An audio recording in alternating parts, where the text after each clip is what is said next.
this, then we'll also make sure to install actual Pandas in here so that you have that. Yeah.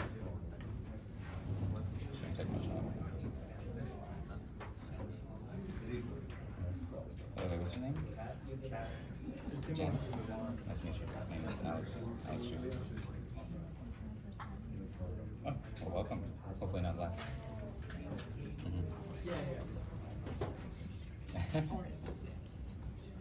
Yeah. Well, we like to make sure it's approachable and it's pretty easy to pick up, so to speak.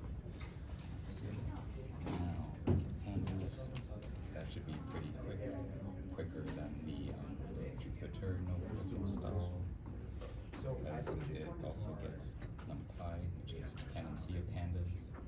Yeah, Numpy Pandas are the scientific libraries. So you're all set on your side? All right. Hello everyone, we'll get started in a couple of minutes, so settle down, have your Jupyter notebook open in front of your screen. Let's start soon. Who else still needed help? Who else has a problem with their Jupyter notebook yet? Everyone all set? Please raise your hand. Okay.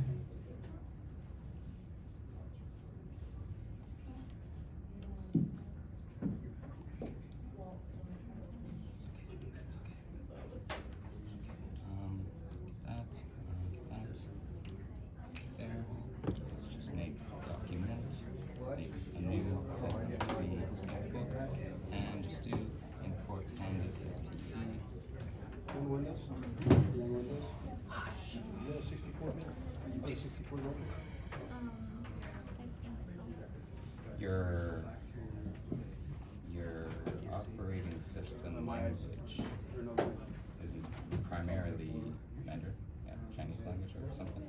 Your command line? Yes,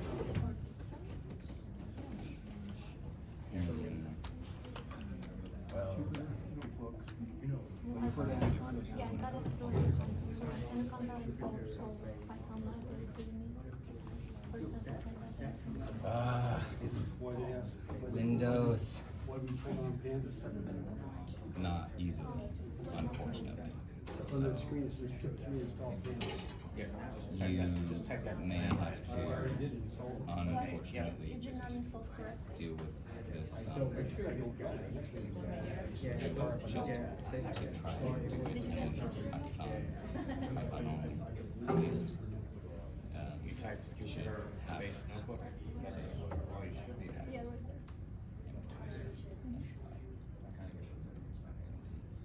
you have it.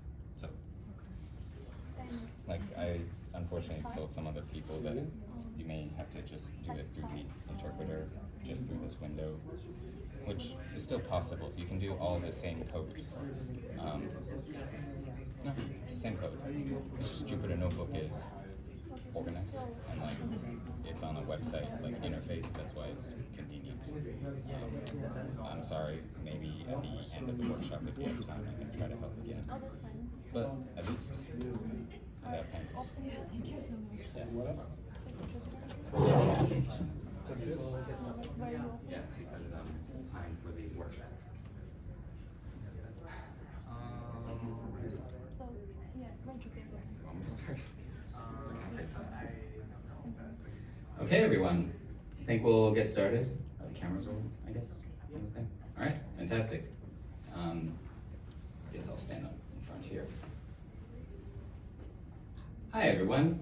My name is Alex Schuster, and I'm joined by my colleague Nishant, and we're both the organizers for the Learn Python Meetup group and Learn Python Programming workshop, where previously, was it last month? Yes. Last month we were actually here in the same building, but in a different room, and we learned Python fundamentals. Fundamentals like operators, data structures, and functions and other anonymous functions, etc.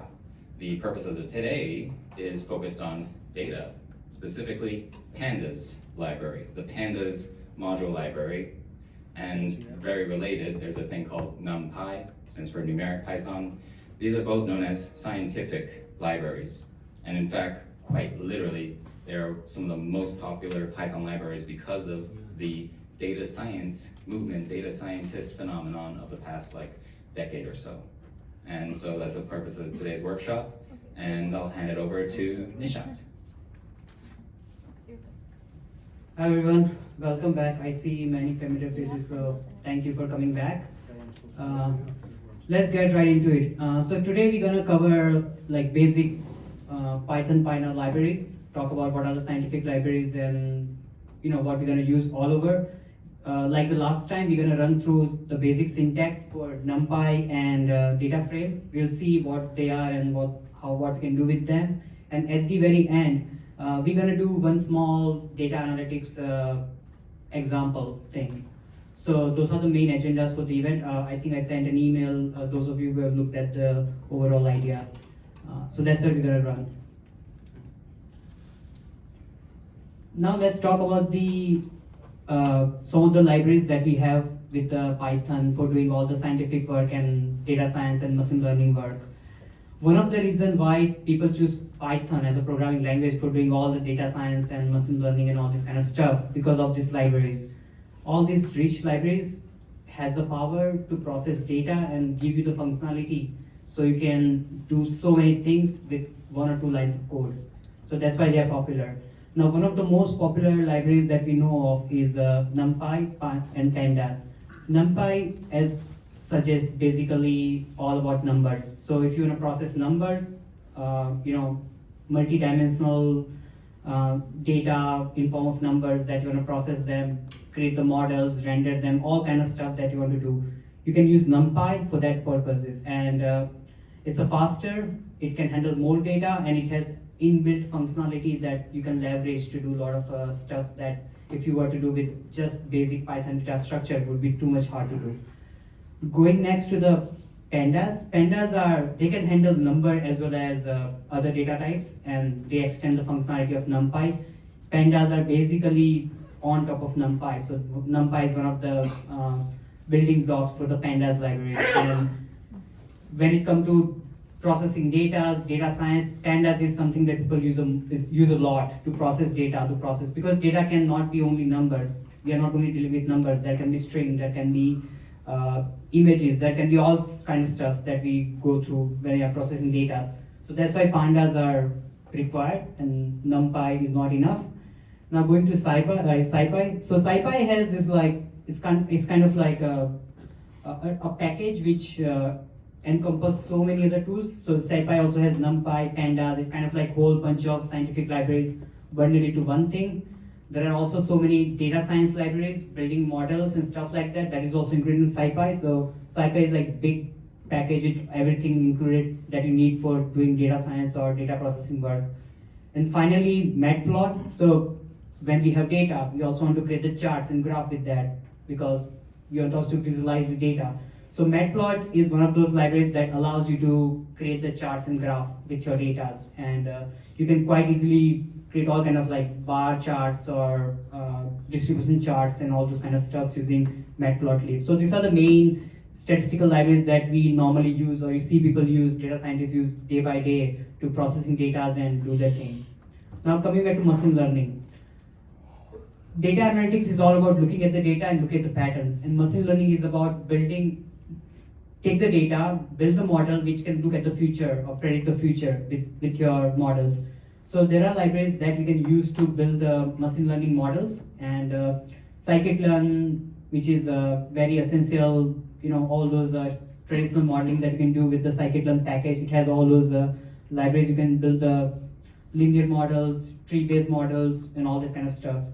And right now, one of the main term coming up is neural net and deep learning. So neural net and deep learning, if you want to work with them, Keras, TensorFlow, and PyTorch, these 3 are libraries when you're dealing with the deep learning problems and try to build the models around the deep learning concepts. XGBoost and LightGBM, these are one of the top models. If you go out right now on the Kaggle, have you heard of Kaggle website before? Those who haven't, it is kind of like a website where people build the models and compete and solve interesting challenges being posted on there for solving data science problems. So XGBoost is one of those models which is always top. It always perform better. It's one of those state-of-the-art model that people use while solving data science problems.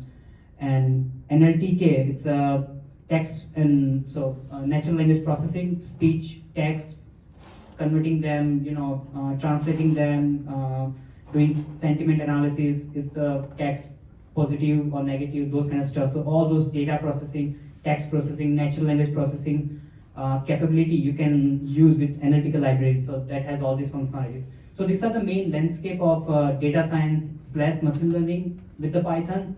And right now we're going to touch the first two, Numpy and Pandas, and we'll go a little bit more into Matplotlib also, because when we do data processing, we also want to plot them and see charts and graph. Matplotlib, we will do processing in the example. For the purpose of learning Pandas, we're just going to do plain syntax by syntax, understanding what is going on behind the scenes. Next one. So over to Alex. You are familiar with this slice. Alrighty. I should have been more prepared, but was helping out a lot of folks. So give me a quick second here. Running my Jupyter notebook. So for those that have little bit of issue with getting notebook set up and you don't have this website and interface, that's okay, because it's totally fine to just have in your terminal window and run Python, and to do everything from the interpreter here. Because every single code cell that I'll show in the Jupyter notebook, you should be able to execute line by line just from the interpreter mode. So it's just for those folks that unfortunately were unable to get Jupyter Notebook properly installed, but you should have Pandas, you can still follow the Pandas and Numpy code examples. So going back over here, let's load up the workshop. And hopefully people from the back can see the screen. I'll try to mainly focus on the upper half of the computer screen to showcase the demonstrations and so forth. So, yeah, let me restart and clear this. Alrighty, so welcome everyone to the second or third, I'm losing track, Learn Python Programming workshop focused on Pandas. So, to get started, hopefully you have already pip installed or pip3 installed Pandas. At the very top level, please import these two scientific libraries. And if you're wondering why I wrote it as import numpy as np or import pandas as pd, it's just abbreviation. Nothing's stopping you from doing import numpy, import pandas, and then all the subsequent commands would be like numpy.array, blah, blah, blah, blah, blah, but it's a thing in the community to just do abbreviation library form, especially for numpy and pandas, np, pd, respectively. So do that. And again, just a friendly reminder of how the Jupyter Notebook code cells work. If there's a star in that in block, that means it's executing. If there's a number in the in block, that means it's successfully executed. What do you do to make it actually execute this? So another friendly reminder tip about how to use Jupyter Notebook, Shift-Enter. Right. Okay. Shift-Enter executes the current selected code cell. So for this one, just to check what version of the libraries that we have installed and downloaded, Shift-Enter. On my computer, I have NumPy version 1.18.1 and Pandas version 1.0.1. Hopefully you'll have similar or close enough versions. So enough setup, let's get right into it. Hopefully everyone's following along and able to follow along so far. To get things started, cover some necessary basics. Numpy array. You can kind of think of these as number vector. If you come from the mathematical or calculus world, vectors and magnitude, etc., these should be pretty familiar to you. So how can you create a NumPy array? an array that has numbers. It's not like a Python list where it can have characters or strings. This is just all with numbers. This is all involving data. Floating point numbers, decimal, integer, etc. So to do that, all you have to do is type, for example, we have variable a, make a NumPy array. It's np.array, followed by parentheses, because it's a function, and specifying a list of numbers. So yes, notice that we do use the Python list data structure, feed it in that numeric array, and we get back this array object. This is not the same as the Python list object. It is a NumPy array object. And for the next one, it's a very good example to show that, yeah, you can, let me try to like actually print and show what it would look like, or what it does look like. So, NumPy array allow for multi-dimensional array, many rows, many columns. That's the power of NumPy. So when in the NumPy array function you specify two lists separated by a comma, all in an encapsulating list, again, just noting the square brackets there. I'll zoom in closer so that you can see. Sorry, I should have zoomed in the beginning. But yeah, it's the list, and specify each one, 1, 2, 3 list, and a 4, 5, 6 list, all in the NumPy.array function, and you should get this output. The array object, which has 2 rows, row 1 and the second one, and 3 columns. Yeah. You can also create, similar to Python's built-in function of range, where it creates like ordered like 1, 2, 3 range list. You can use NumPy's arange functionality to create something very similar. So do a equal np.arange and just give it a number, say 24.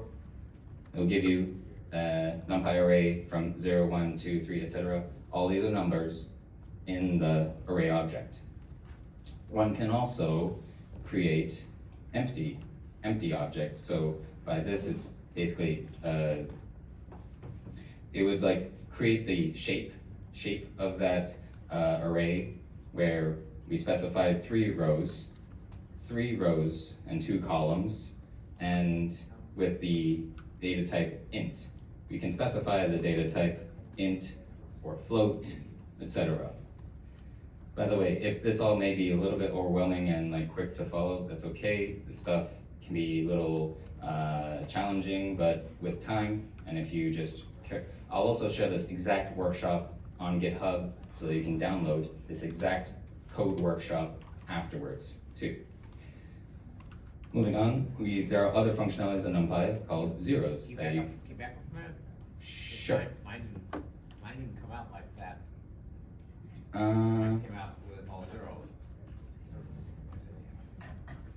You may have run the zeros command. The empty should have made the object. For the sake of time, sorry, this is actually just the basics. I'm not at the pandas part yet. Okay, sorry. Thank you. So the zeros function just creates the whatever size you specify, and just zeros, just the value 0 everywhere, each of those instances.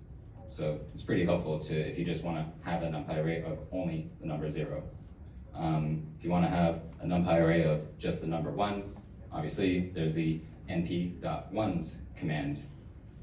And like I showed previously, if you give it like the shape specification via the list form, square bracket 2, 2, that makes the list shape of 2 by 2 array. Yeah. I'll just go a little quicker. So say you have a Python list x equal Python list 1, 2, 3. You want to make this a NumPy array? Well, that's pretty straightforward. There is a np function, np.asArray, specify the Python data structure, in this case a Python list, and it just gives you the NumPy array version of that. Pretty helpful. I'll glance over that because that just shows the tuple functionality. Other helpful NumPy function is the thing called linspace, linear space. This I'll try to explain. So each of the parameters there, the first one is start, The second one is where it should end. And the third one is how many elements you want. So we specified start at the number 10, end at the number 20, but we only want 5 elements, all evenly spaced. And so notice that each one is of an increment 2.5, 10 to 12.5 to 15 until the number 20. That's a nice way to get like evenly spaced from a certain starting number to a certain ending number and just get those numbers out. Yeah, that's again x equal np dot lin space lin space. And there are some other useful optional parameters like having endpoint false. What that means is, if you don't want it to end it at that like end point, then it may just only do the until it gets the 5 elements you want. The ret step tells you the actual increment number it calculated to get the resulting Numpy array out there. I don't really use ret step much, but lin space itself is just nice to know. And again, this is just another showcase that, yeah, you can make the multi-dimensional Numpy arrays. Indexing is like, I'll glance over because I just want to show that, yeah, let's do this one. So say you want to create Numpy array, you can specify np.nan. Nan stands for not a number, similar to like null or empty and so forth. So this would create what the original a variable array is like a nan, a 1, 2, then a nan, and then 3, 4, 5. But if we only care about the values that's not null, or the values that's, not nan, not a number, just the value 1, 2, 3, 4, 5, we can specify this command of asking, check wherever the isNan is true, but notice the tilde, that squiggly line operator, that's like a not operator, where it just is the inverse of whatever you specified. So if I were to take out this tilde, it would just give me an array of 2 elements, nan, nan, exactly how it was in that a Numpy array variable. But because we care about the values that are like real and correct, we force the not operator tilde to get those exact values. Yep. And then again to showcase. Sure. So what we are doing here is first we are creating the Numpy array A with multiple elements. So we have like 7 elements in our A. What we want to do is we want to filter out, or we want to select only certain elements out of those 7, and that's how we can do that. What we do is we specify A as a name of the variable, and inside the square bracket we specify the condition for filtering our array. So what condition we are specifying here is get me all these numbers who are not none. Basically that is what we are saying there. So the idea here is we have an array, a Numpy array, we want to only select certain elements, so we want to provide some kind of filtering condition that please filter the A and give me only selected elements. And what we are trying to do here is we are providing that condition within the square bracket. Going forward, we will see multiple conditions where we can specify a lot of stuffs here. We can say, np dot, number greater than 2 or something like that. You can give any condition there, and based on that, you can filter out. So the idea is, if you want to filter out Numpy array, you specify A square bracket and put the condition there, and then it will filter array and give you the number that comes out after the filtering. So that's what we are trying to do here. I have a question. Yes. Can you specify NaN without numpy dot? Or do you have to say that explicitly in the array? For example, if I specify number 4, it would give me that value, or like after it was specified. But yeah, nothing's stopping you from doing the actual value indexing. No, In- I'm asking the not a number element. Do So have that to- is a function of a NumPy. So to You have to access specify- to access the is and a, you need to have instance of np. Okay, So and it's in a- your output, you get a decimal after each number. So when Correct. you- This is the way NumPy works. I mean, it's a way to print the number. Okay. Yeah, again, because this is the world of data and numeric processing, pretty much most of the time it's in that floating point, like decimal kind of print. Yeah. But again, you can force it to be int, like I showed you previously, that like d-type int. You see this one, there is not a point at the end. Yes.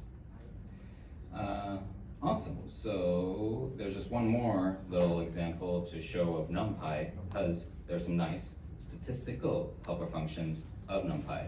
So if you guys can type this 3x3 array, NumPy array of square bracket 375, square bracket 843, and then 249. And you would have this a NumPy array, 375 on the first row, 843, 249 on the last row. And what I want to demonstrate of the following code cell is NumPy has helper functions for getting the min, getting the max, even getting a min value of a certain column, or getting the min value of a certain row. That is by specifying that axis helper, that axis parameter. So just, I'll execute this right there, and I will explain the results. Let me scroll a little.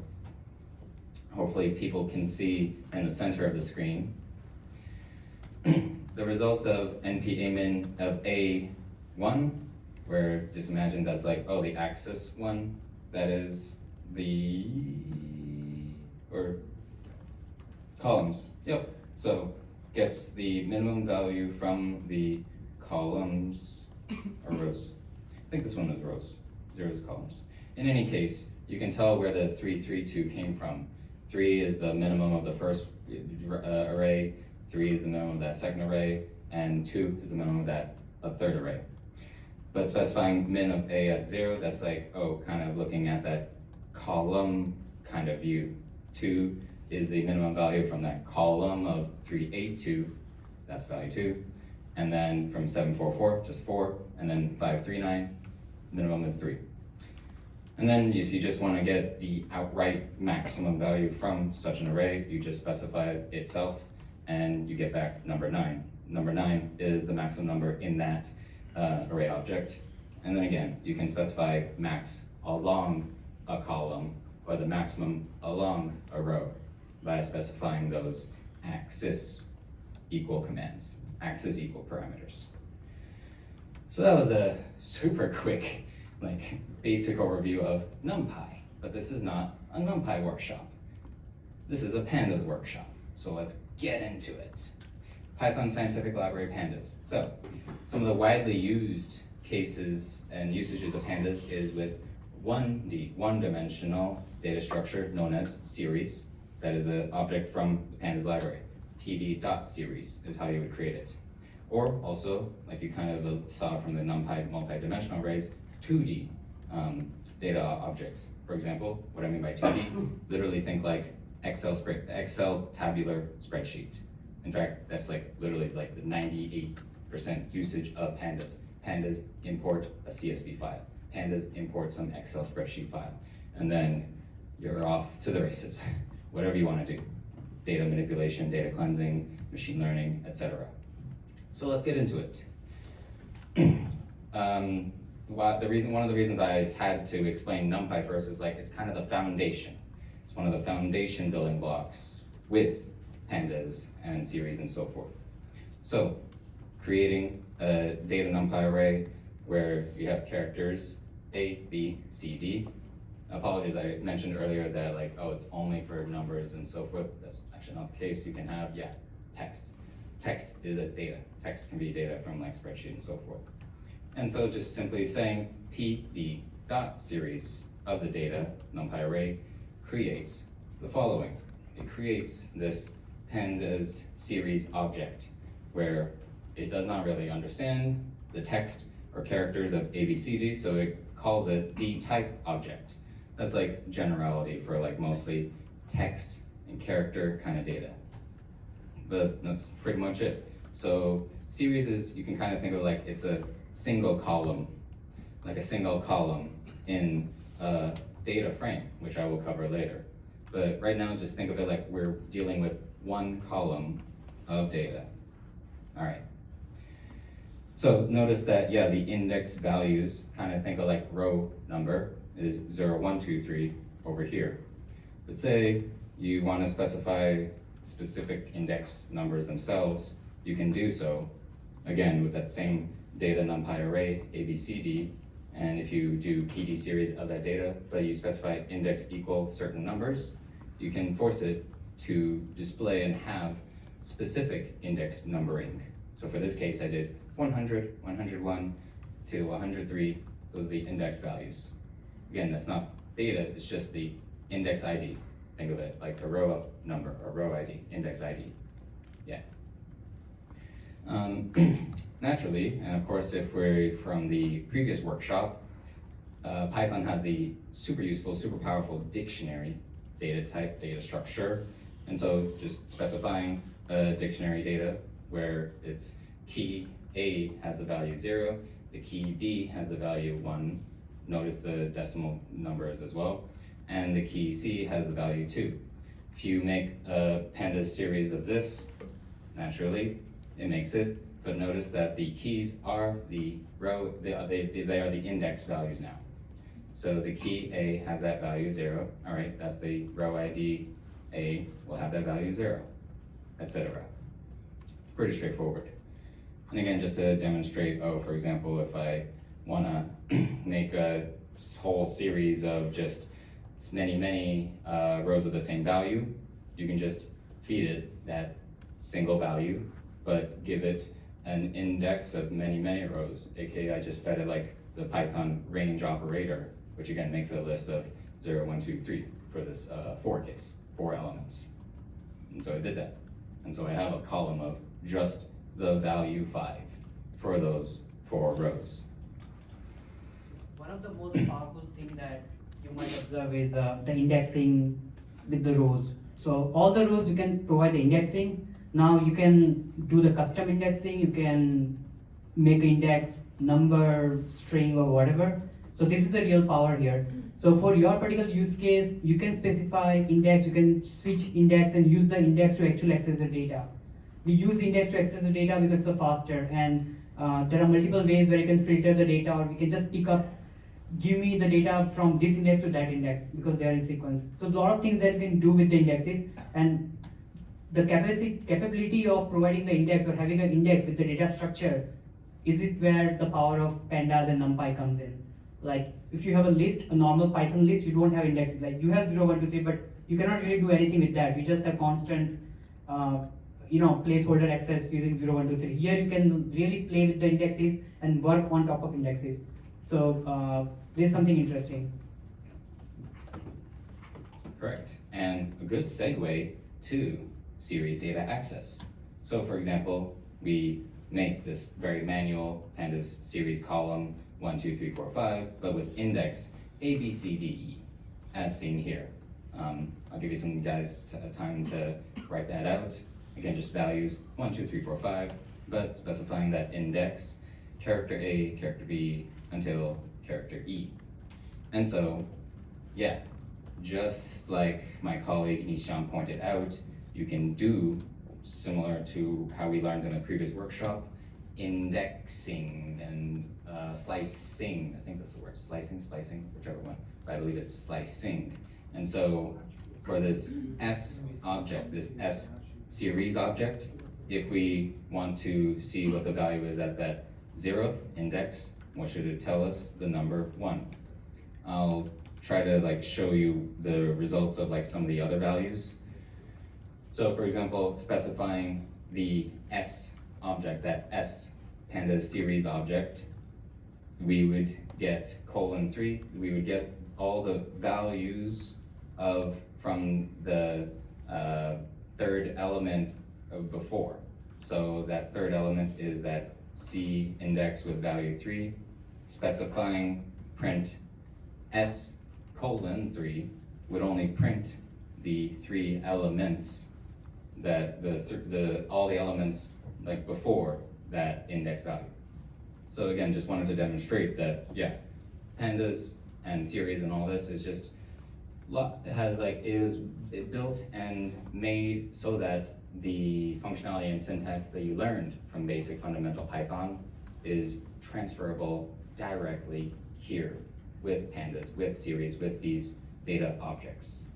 And so again, like the negative number that's like of the last index onward, it would give us the last 3 values there. And even specifying exactly like my colleague Nishant pointed out, getting the value at a certain index. So getting the value of this S object at index A, print that, it gives us the value 1. And this is very optimized. It's pretty much instantaneous. And that's the point of Python. That's the point, especially of these scientific libraries. Optimized, it's very optimized. And then specifying, oh, you want to get more than just the one value A. It would break if you gave it just this like single list. It has to be encapsulated in square brackets itself. This can trip up beginners, tripped up me quite a number of times of why can't I just get the multiple values? You just have to remember that sometimes you need the double square brackets, so to speak. So just a reminder in that. Yep. So that was 1D, there's just the one column. Let's bump it up to 2 or more columns, which is known as, yes, a data frame. Again, just think of it literally like Excel spreadsheet, tabular data, columns and rows. That's pretty much it. So, for example, make a Python list data of 1, 2, 3, 4, 5, and call pd.dataframe on that. What would it make? It would make kind of like the series object, just one column, but this is a data frame object. And because this is a data frame object, there are now very powerful helper functions and like statistical calculation functions you can do by just calling it on this data frame. And I'll cover that. We would do things like df.pet, df.tail, or df.min, df.describe, just in a couple lines of code. I think that's super cool and very powerful. Yeah, especially as Nishant will show later on with an actual data set example as well. So let's make it a little bit more interesting. Let's make a list that has lists. This one has a list with values Alex 10, and a list Bob 12, and a list Clark 13.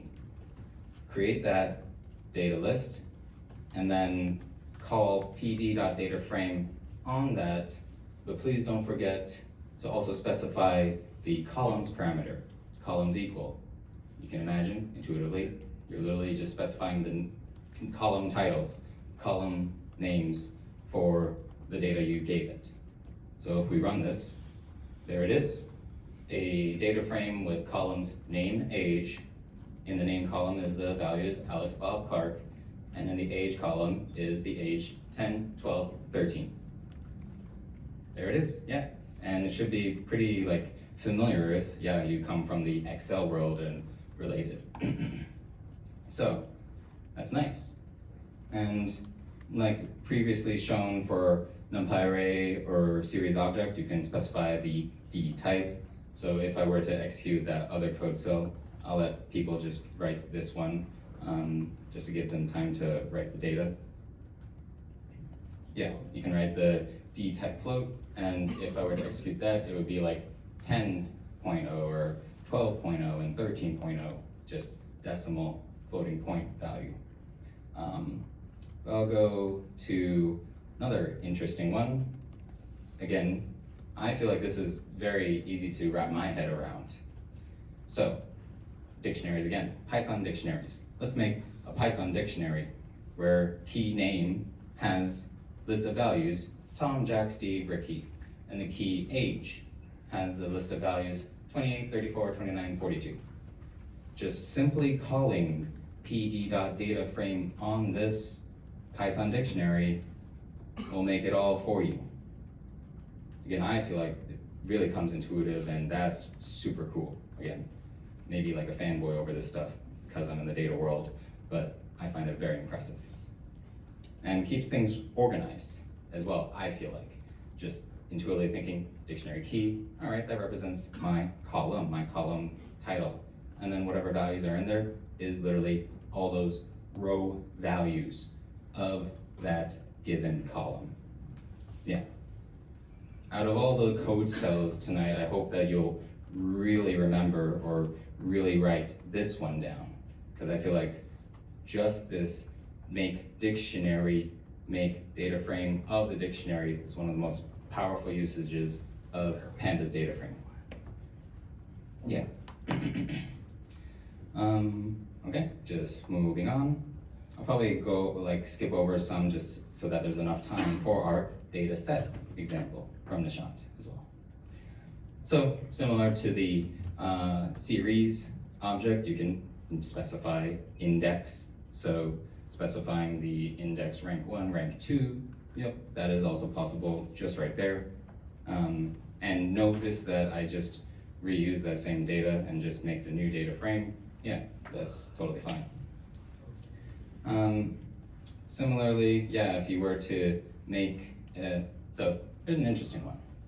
Let's say you have a data list, but there's a dictionary of, A, B, columns of values, but then a dictionary of different size that has a key value, C, with the value 20. So, just a quick show of hands, do you think this will execute? Well, this will. I'll just get right to it.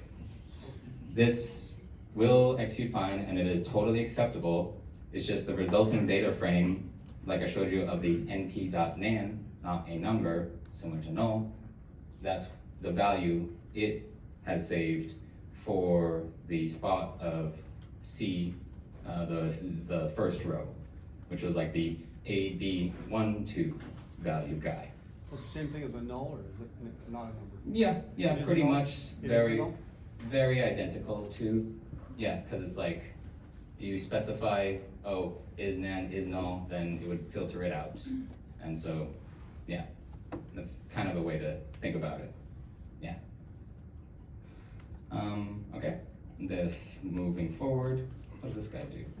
Oh, this one is, kind of showcasing if you were to just make, if you specified a column that it does not recognize from the underlying data originally, we had a column of B, not a column of B1, so it's okay, it'll accept it, but it'll make a column B1 of only nan, just like null values, placeholder, empty values, so to speak. Yeah. And to put it all together of the series, you can make series, again, think like the series as the one column. So if you make Pandas series, the one column with values 1, 2, 3, and then you make another series column of values 1, 2, 3, 4, with those respective indexes. What would it show? Well, I'll just show you what it shows. So for these ones, they both have very similar index, so Pandas was smart enough to kind of put it together. And because again, the key 1 is that first column, the key 2 is that second column, the value of the key 1 is a series, that column data. Yes, sir? So nan is not a string though, if you were to use it with Python, just starting to iterate over it in some way, because I had that problem once where it's it just says it's nan, but it's not a type that it recognizes, so there's a way around it, but it seems like a hack. So the way around it, I believe, just intuitively off the top of my head thinking, you would have to specify if equal np.nan. Yeah. np.nan is the actual nan object type. Python built-in would not recognize it, that is correct. Yeah. But I believe if you specify, check if equal np.nan, then it would realize it. Yeah, I guess you could turn it into a string anyway. You can force it into a string and then, oh, just check string equal string of NaN. That's also a possibility. Hope that your underlying data set does not have a NaN like value, whatever.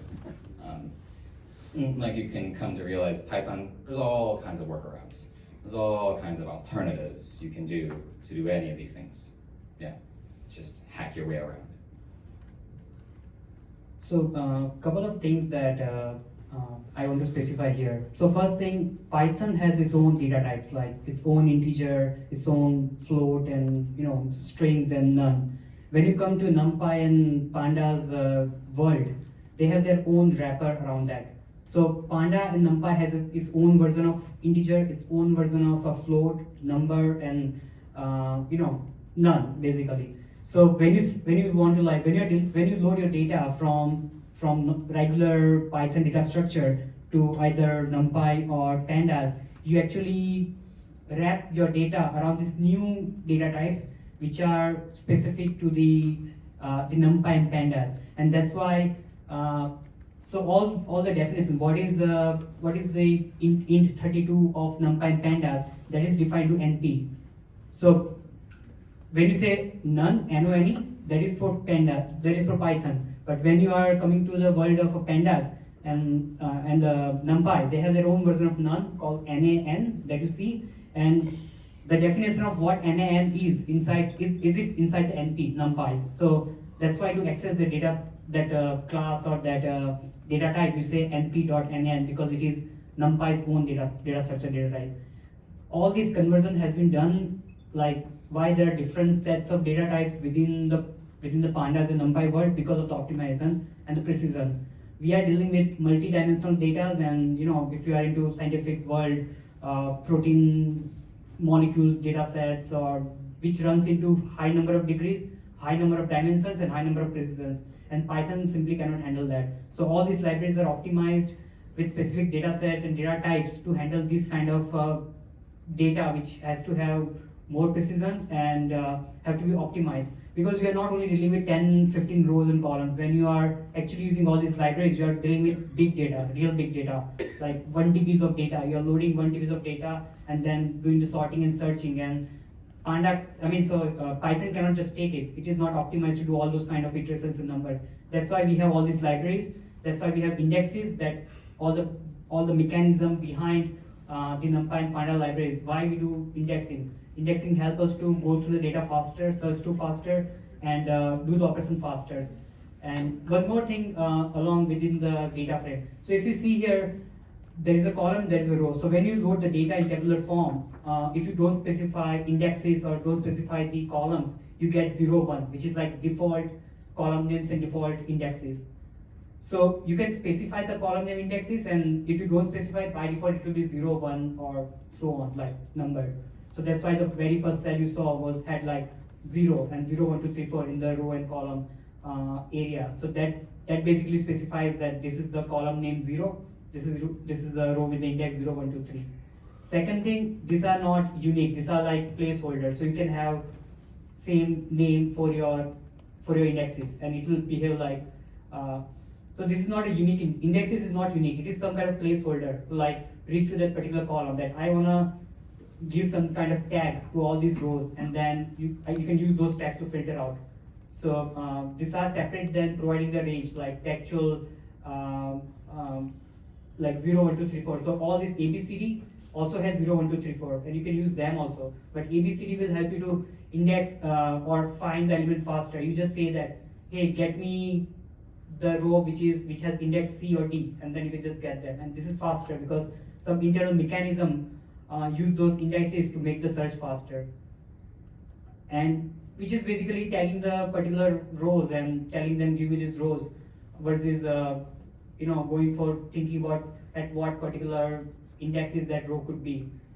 That will literal index like 0, 1, 2, 3, 4. What is my, so let's say there is a 0, 1, 2, 3, 4, and there is ABCD. So you don't know what is at the 4 because you cannot change that. But with the index, that is like something that you can provide, something that you can add in each of the records. You can say that, and you can filter that, you can duplicate that. And a lot of things you can do with this capability. This is something you can do. Now it's up to you how you can use them to optimize your use case. Can I ask, So what is Yeah. the data type of the index?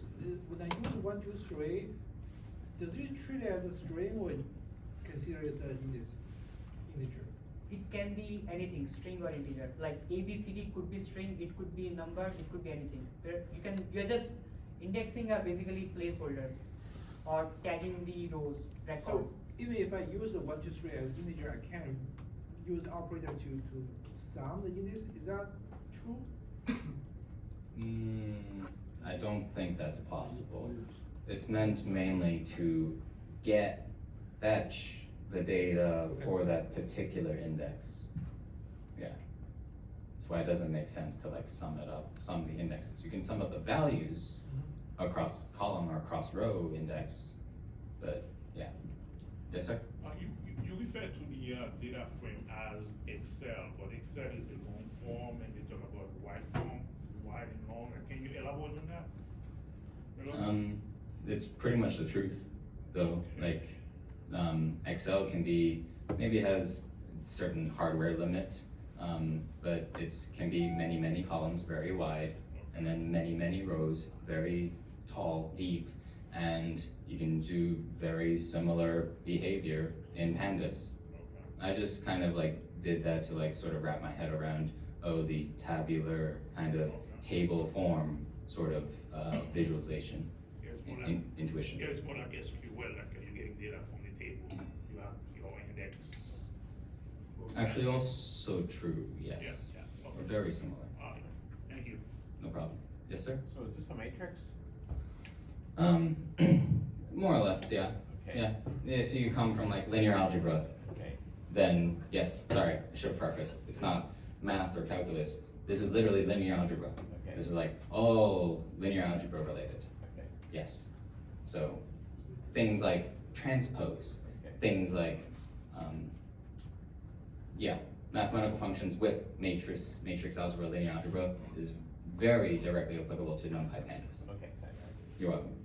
So, moving on, with the same inputted df of this 1, 2 column with indexes A, B, C, D. I hope you guys got that. But I just want to show you, like column operation on it. Like index at that column 1 gives me these values.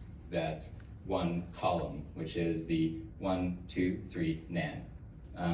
Notice that it knows the column is float 64 type, even though there is a value nan in there. That's np nan. That's the specific numpy nan type. Why did it pick float? Because It wasn't before. no, it was. So, like by default, it I believe goes to float, unless it really knows that it's integer whole number. But for like this case, because there was the certain row value nan, it played it safe, so it made it decimal floating point, 1.2.3.0. Yeah.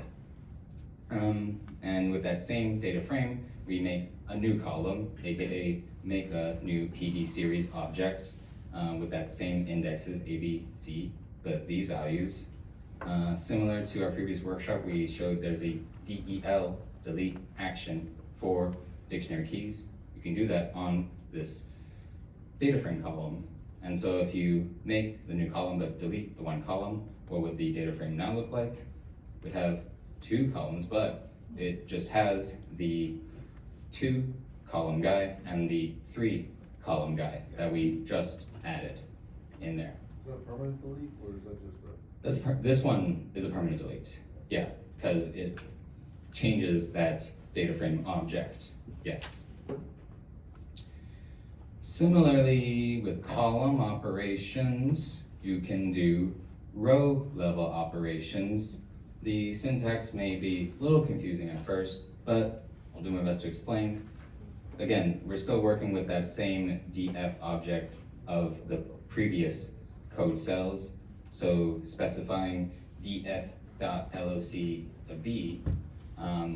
that asks for, tell me the columns where at index b. Yeah, just tell me the columns and the values at that row index b. That's what LOC stands for. Or if you're familiar with that 0th index and like 0, 1, 2, you can do ilock, which is just very similar. That second index, which is like the 3rd row, I believe. The 3rd row up here is that 3 and 30 number, which makes sense. Specifying the ilock of 2, that 3rd row gives you the columns 2 and 3 with the values 3.0, 30.0.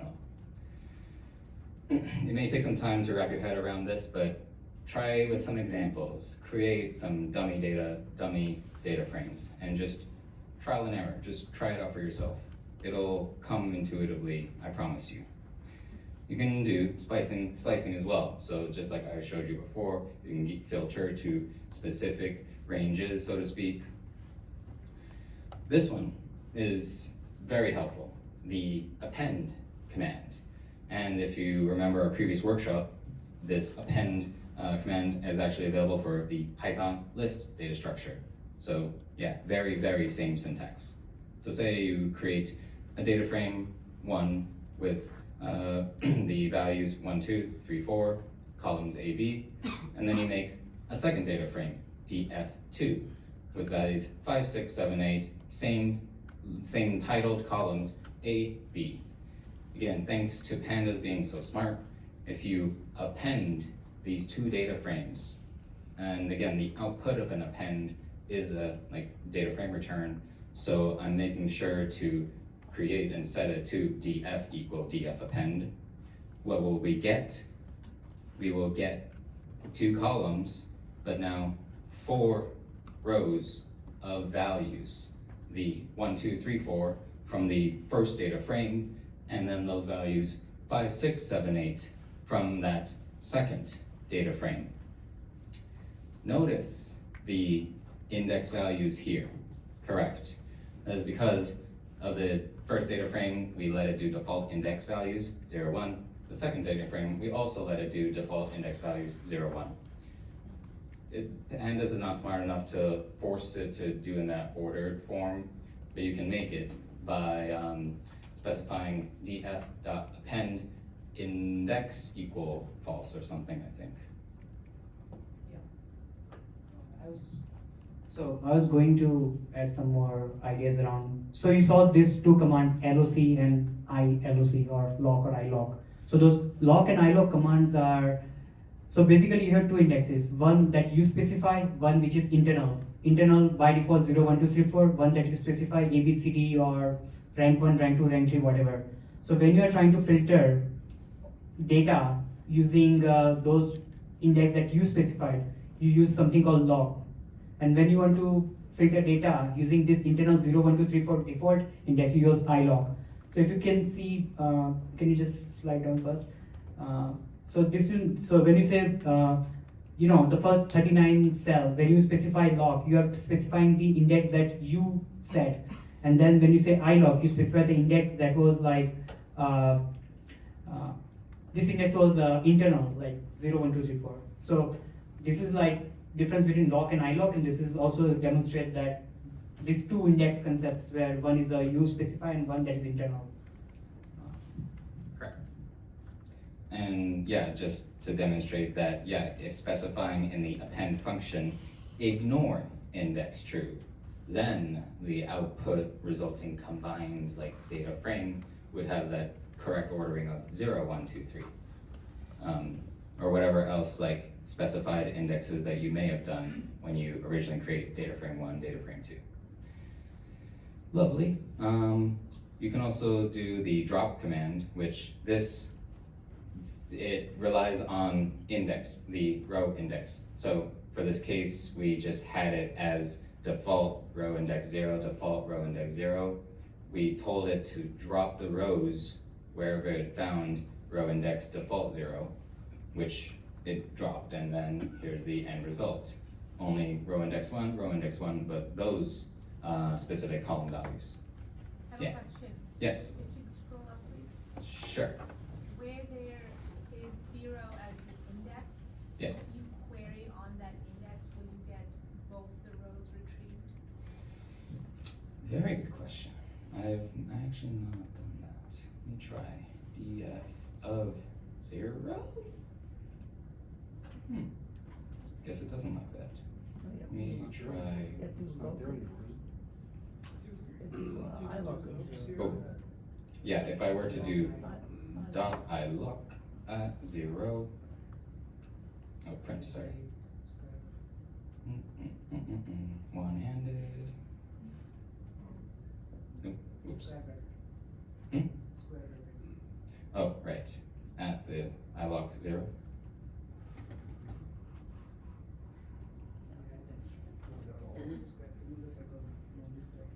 Remove the square.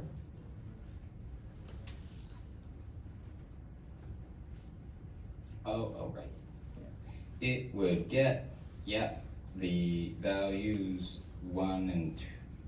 It would only get whatever it founds first, it seems. So it first found that, 0th index. This is like INOD, that is like default index. So if you see the default index is only the first record. So that's why it is so second, so 0, 1, 2. So there's a 5, 6. So 0, 1, and 2. Default the internal index that you can Oh, I think, no, I'm curious. Darn it. Yeah, I would not mess with it. And would just stick with either having subsequent 0, 1, 2, 3, 4 default row index and not try to mess with, having same row index numbers. So you're suggesting to use the ignore option? Yeah, me personally, I've always done ignore index true. Anytime I do a data frame append, I always do ignore index true. Yeah. Cool. Was there a question on the left side? Yes, sir? What if you had to drop a column? So The if you drop column. Yeah. You just give that DEL, DF, and then column name in the square bracket. Yeah, DEL of the column name title, and it gets dropped. Yep, no worries. Okie dokie. I'll glance over some of the more advanced techniques, but this is one example. There may not be time for you to write exactly everything. I feel like the point of this workshop is also for me to help explain. There's one thing for you to do the exact same code cells as this, but it's another thing to actually understand what the heck is going on. Was the notebook up there somewhere? We'll share it after this workshop. Okay. So yeah, you'll have this entire Jupyter notebook right there for you to execute after this workshop. We do have one place where we keep all our meetups material at one place. So GitHub. Yes. So we'll share the link. We'll show you where you can find the link. It's on the event page, meetup page. From there you can navigate there and you can see all the material from all the events so far. And we're gonna put this content right after this event, so you can find it there. Got it. Correct. Okay. So I'm just trying to quick explain. Say we have data frame of this guy. We made 3 columns, name, age, rating, and all those respective values. The names Tom, James with their age, and then some rating, whatever, like 0 to 1 to 5 kind of star rating.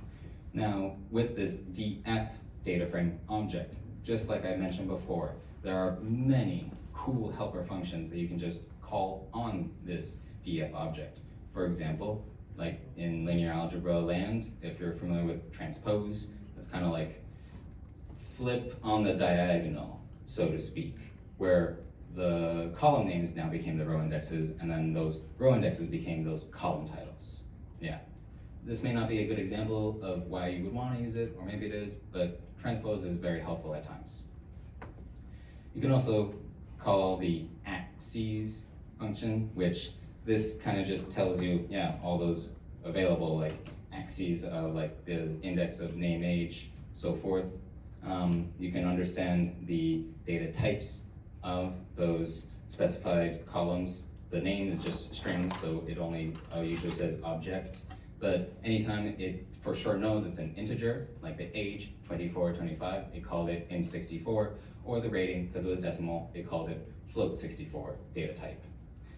This is my favorite, or one of my most used ones, calling shape. This literally tells you that x by x, that like A by C kind of shape of the data frame itself. That specifying the five rows with 3 columns, right? Yeah, 5 rows, 3 columns.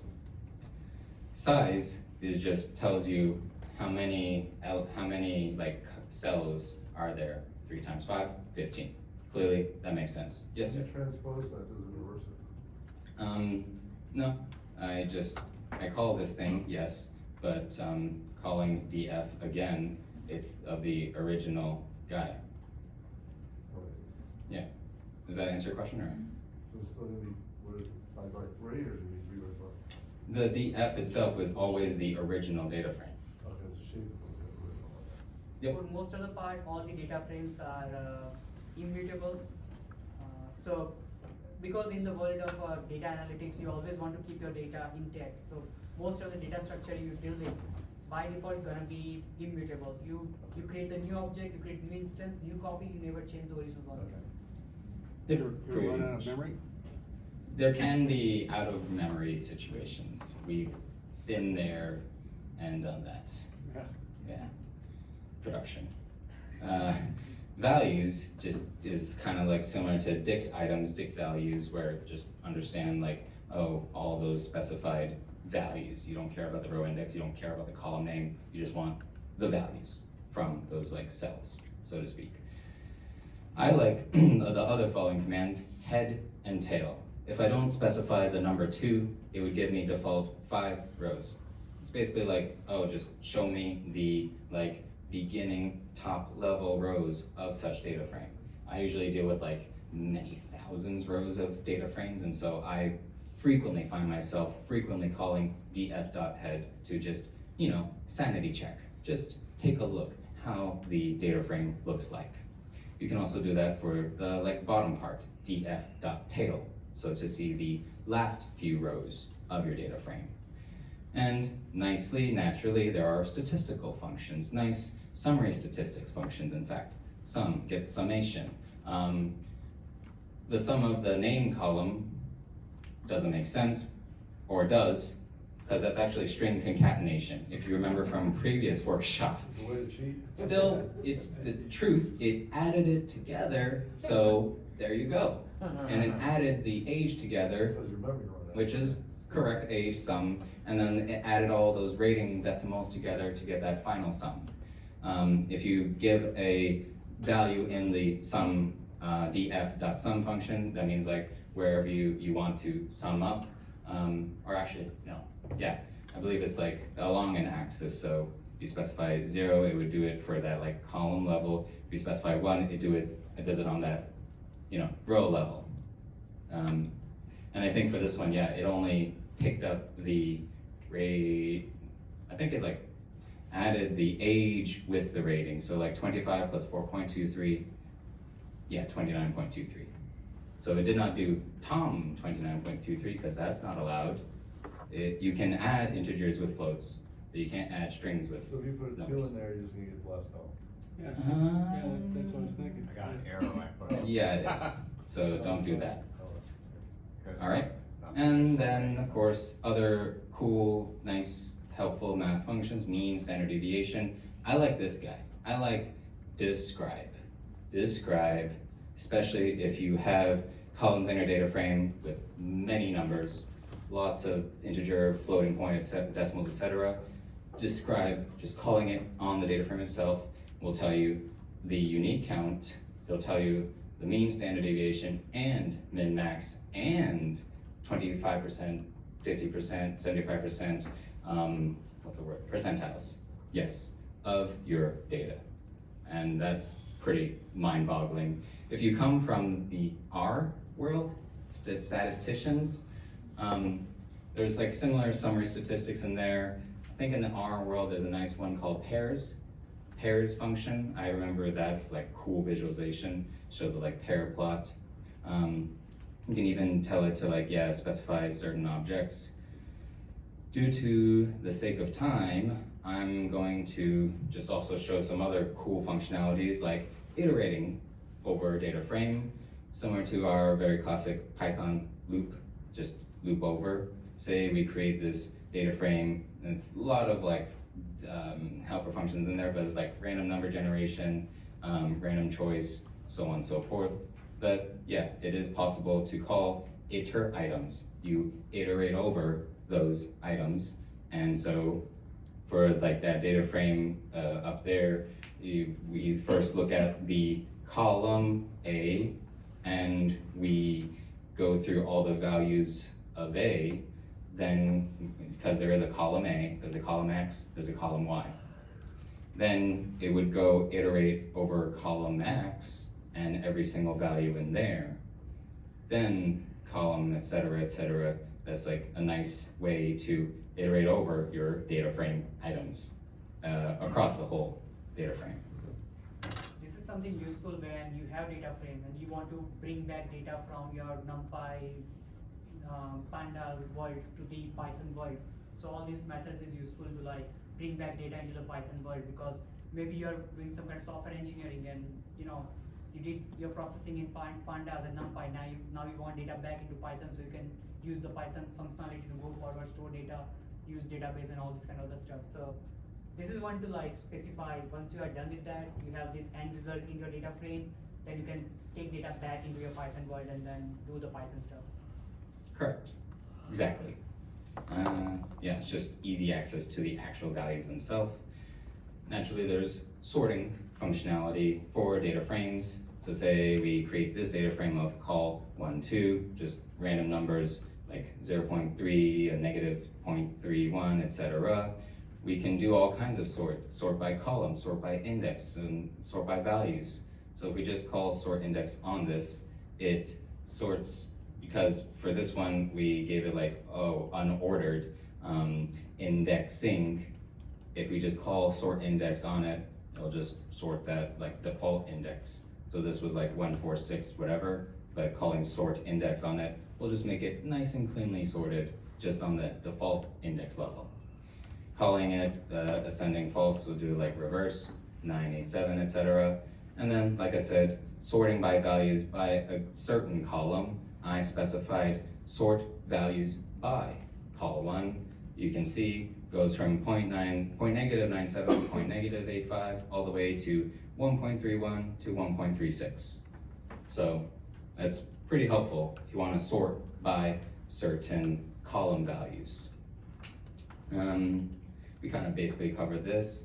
Let's talk about missing data, sort of like the NaN related information. So say we create this and say we re-index, and yeah, we have a data frame with NaN values. Like I said, NumPy NaN. Let's just say we have this to deal with. The Pandas data frame has nice helper function of is null and not null. So those just give like bool returns. So if you call for this data frame the column 1 and you call is null on that, it would return true false everywhere that it is null. So the NaN cases, it's true, and then the second last true. Makes sense. And Could you yes. just put another dot and say count or something, and it'd count all the is nulls or whatever? I can't recall what was the exact syntax, but there's, I believe, yes, definitely helper function syntax to just get count of not null, so to speak. Yeah. Yeah, this one just is like the opposite of that. Tell me everywhere that it is true that it's not null. It's not null up there because it's actual value at the first one and actual value at the third one. So that makes sense. Pandas also has nice null imputation, missing value imputation.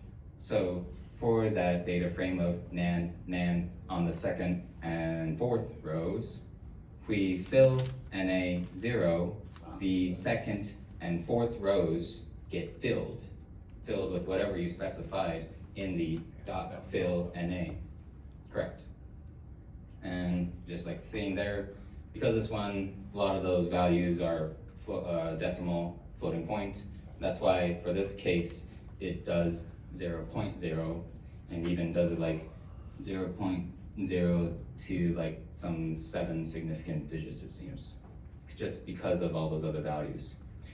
There's even specific methods of filling NaN. So specifying, because again, we're using the same data frame, this guy, which still has the NaN empty fields, doing fill NA pad what does the pad method mean? It just fills those empty places with whatever was previous. Oh. So if you'll notice that previous actual value of negative 0.76, it filled it with that empty second row. That's good. I mean, can be good or bad depending on the use case. Yeah. So yeah. Then there is the like kind of, I think it's the opposite, backfill. Yeah, backfill is like, oh, whatever is after, it would fill backwards whatever it is there. So like 0.788 actual value, it filled that missing second row value 0.788 as well. Can you What just is- interpolate? What does it do on the last row? On the last row? It was, that was bad.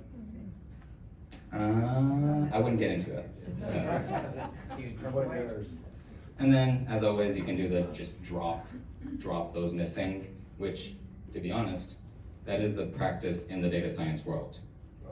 Anywhere in the data science world you have missing, your data is like not quality enough, not good enough quality, and so we would drop that row entirely. You would not want to interpolate? It gets dangerous there. Okay. Yeah. Okay. What do you think? Enough time for this, or you want to just go directly? Okay, for grouping. So, similar to one of the attendees mentioned, SQL, and all these select, star, group, order, etc., Pandas data frame has that. So, say for example, you have this data frame, which has like, kind of like sporting data, Riders, Devils, the rank they ordered, the year they played, and the like team points they got. It's kind of like classical, like a select raw database query. You can call group by on this. So say we want to focus on the team column, group the Raiders together, group the Devils related information together, etc. But notice that one of the team values is capital K Kings and lowercase kings. I wonder what would happen. Let's see. It makes two different groups because it needs the exact. Whatever it finds exact in there. Yeah, like capital K Kings or the Royals, it groups those all together and specify those data type, etc. Can you tell to ignore case sensitivity or? I'm not exactly sure if it's built in or not.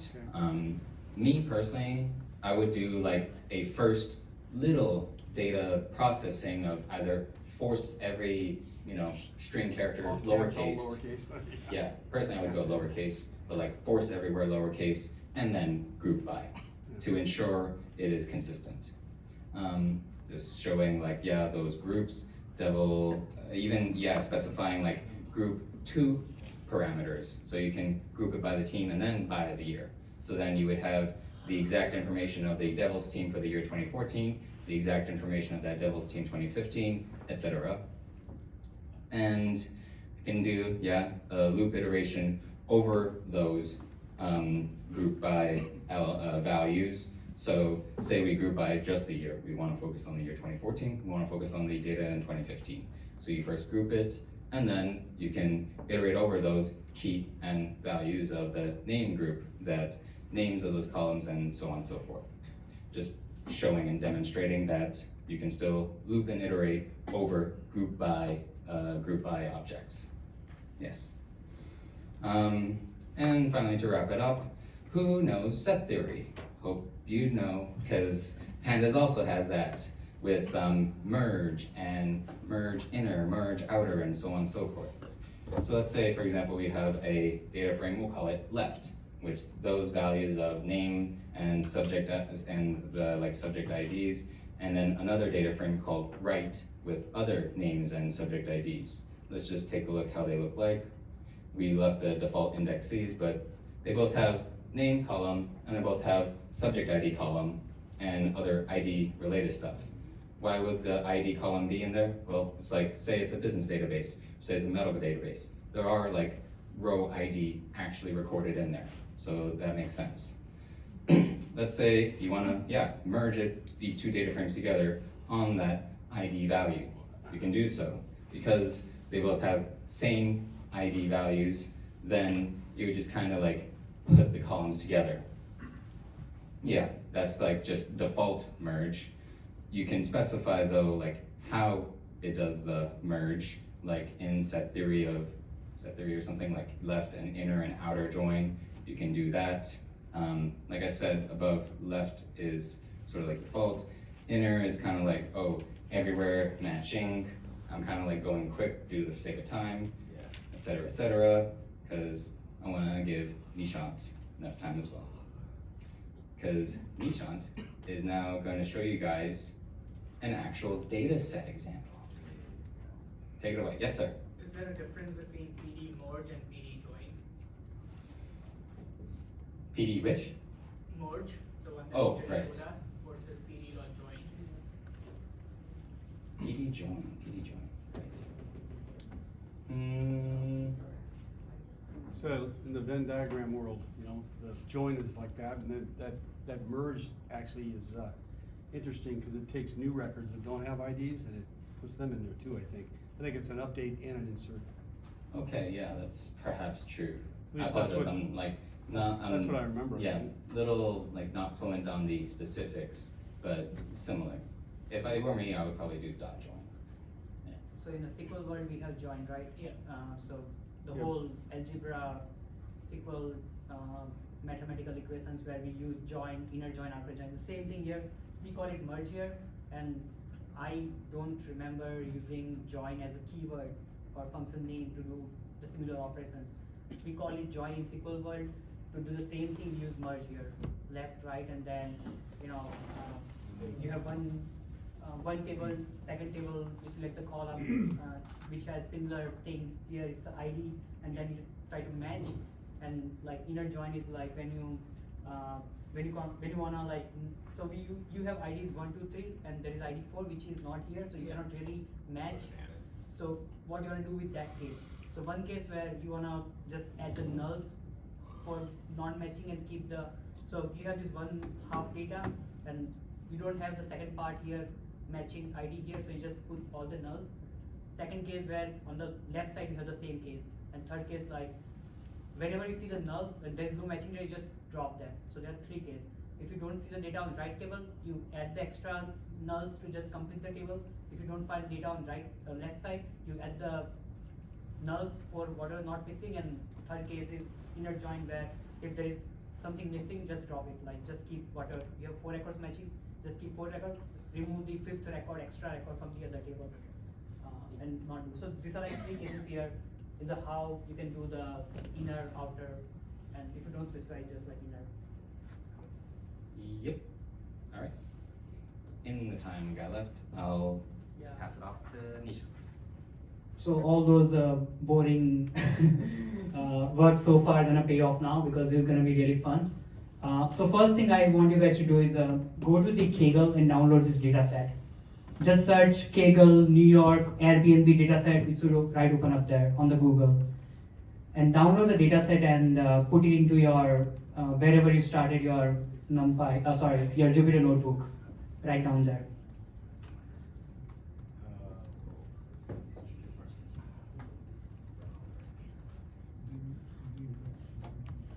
Just search for like Kaggle, New York City, Airbnb, that should right pop up on your Google search first link.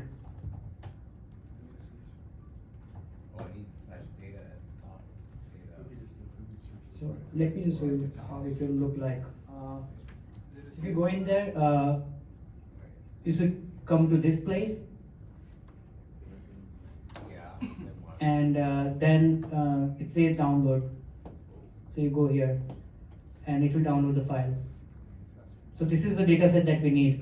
It might ask you to log in, just like do some Facebook login, Google login, something like that, if you don't have an account.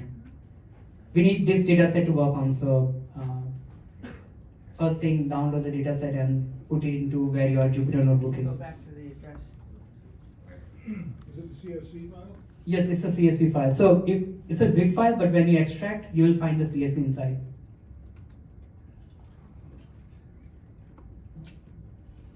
Give us the address again. Yeah. Yes. I'm sorry, what can you So, I'm on the side. okay, did you find the file? Whoever is not able to find the file or download, you can get the help from either Alex or Keen. You may have to, so, you may be hit with the account wall portal, sign in, create an account, unfortunately. If you're able to bypass with anything, that'd be good. Or, Nishant, for sake of time, maybe to go over the dataset example.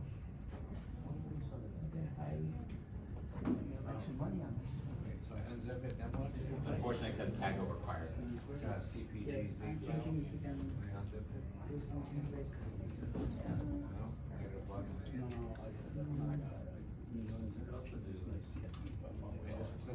Or we can just give them the whole thing that I sent you.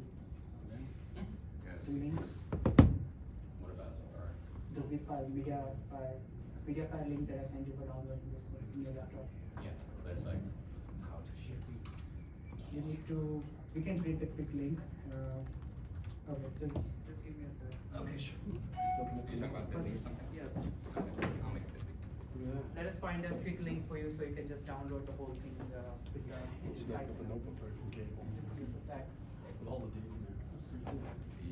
First, go to your slide. I wanted to show. What do I do with the Give me zip a file? second. Just a quick second. We are creating the download link for you, so you can just go to the sort link and download the file itself. Wait, I don't. Give us a second. Give us a sec. So it's complicated for you to download the whole thing. You can stop right now. We are creating the link for you. We're going to put the link here. You can just click on that and download the file along with the Python notebook itself.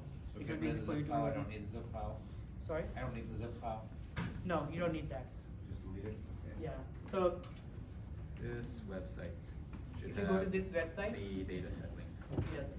So you can type in. It will take you to the MediaFire page where you can download the whole thing. It will be a zip file with. So there's a Jupyter notebook and dataset at this location for the Case sensitive, right? next session. Yes. This is case sensitive, yes. Yes. Again, it's okay if it brings you to a MediaFire download page. Yeah. That's where the dataset download should be, and that's what we will be using. So then just where it says download, just click on the green button. Yeah. Hopefully, it's the correct green button. Yeah. It's the big one on top. That's a fake one. Alright, so Through now, That's right, erase more guys. so now I have a down, now I have a zip file, what do I do with it? You can extract, click on zip file, and you will see two files inside the zip. Extract those We two will files. share an One is the email. data, one is the data set, and second one is The Okay, workshop Jupyter materials notebook. will be online. got it, alright. Now copy paste those two files into your directory where you can see your Jupyter notebook. Move them to where? Move them to the folder where you started your Jupyter notebook, so you can see them within your Jupyter window. Does anyone has not downloaded yet? Haven't got the file?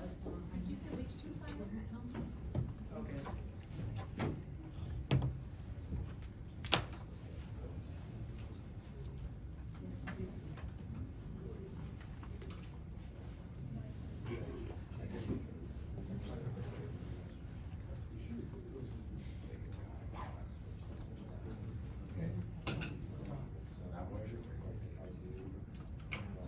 So if you click on the file, you will see these two files inside, add BNB. Now you just copy them and paste them wherever you started your Jupyter notebook, so you can see them. So, I think you've been using the. so we started the Jupyter notebook inside this workspace introduction to Python programming thing. So I'm gonna go to this location and then copy paste this file there. Wait, now let me do. What do I do with the file? Now you have two files. You need to paste those two files into the certain folder so you can see them into your Jupyter notebook. Right. What do So mean? you might have started your Jupyter notebook here at the workspace and introduction to Python programming. So I have the Jupyter notebook, what do I do? How do I open the file? So the Jupyter Notebook has a file open interface. Okay. Well, which one do I wanna open? Both of them? you open the Airbnb notebook. Not the CSV. Not the CSV. From this thing. Do I open the CSV? No, just the notebook. Open that Jupyter notebook here and open it up in, Okay, yeah. All right. Okay. These guys here, these are pointing that SQL stuff out there.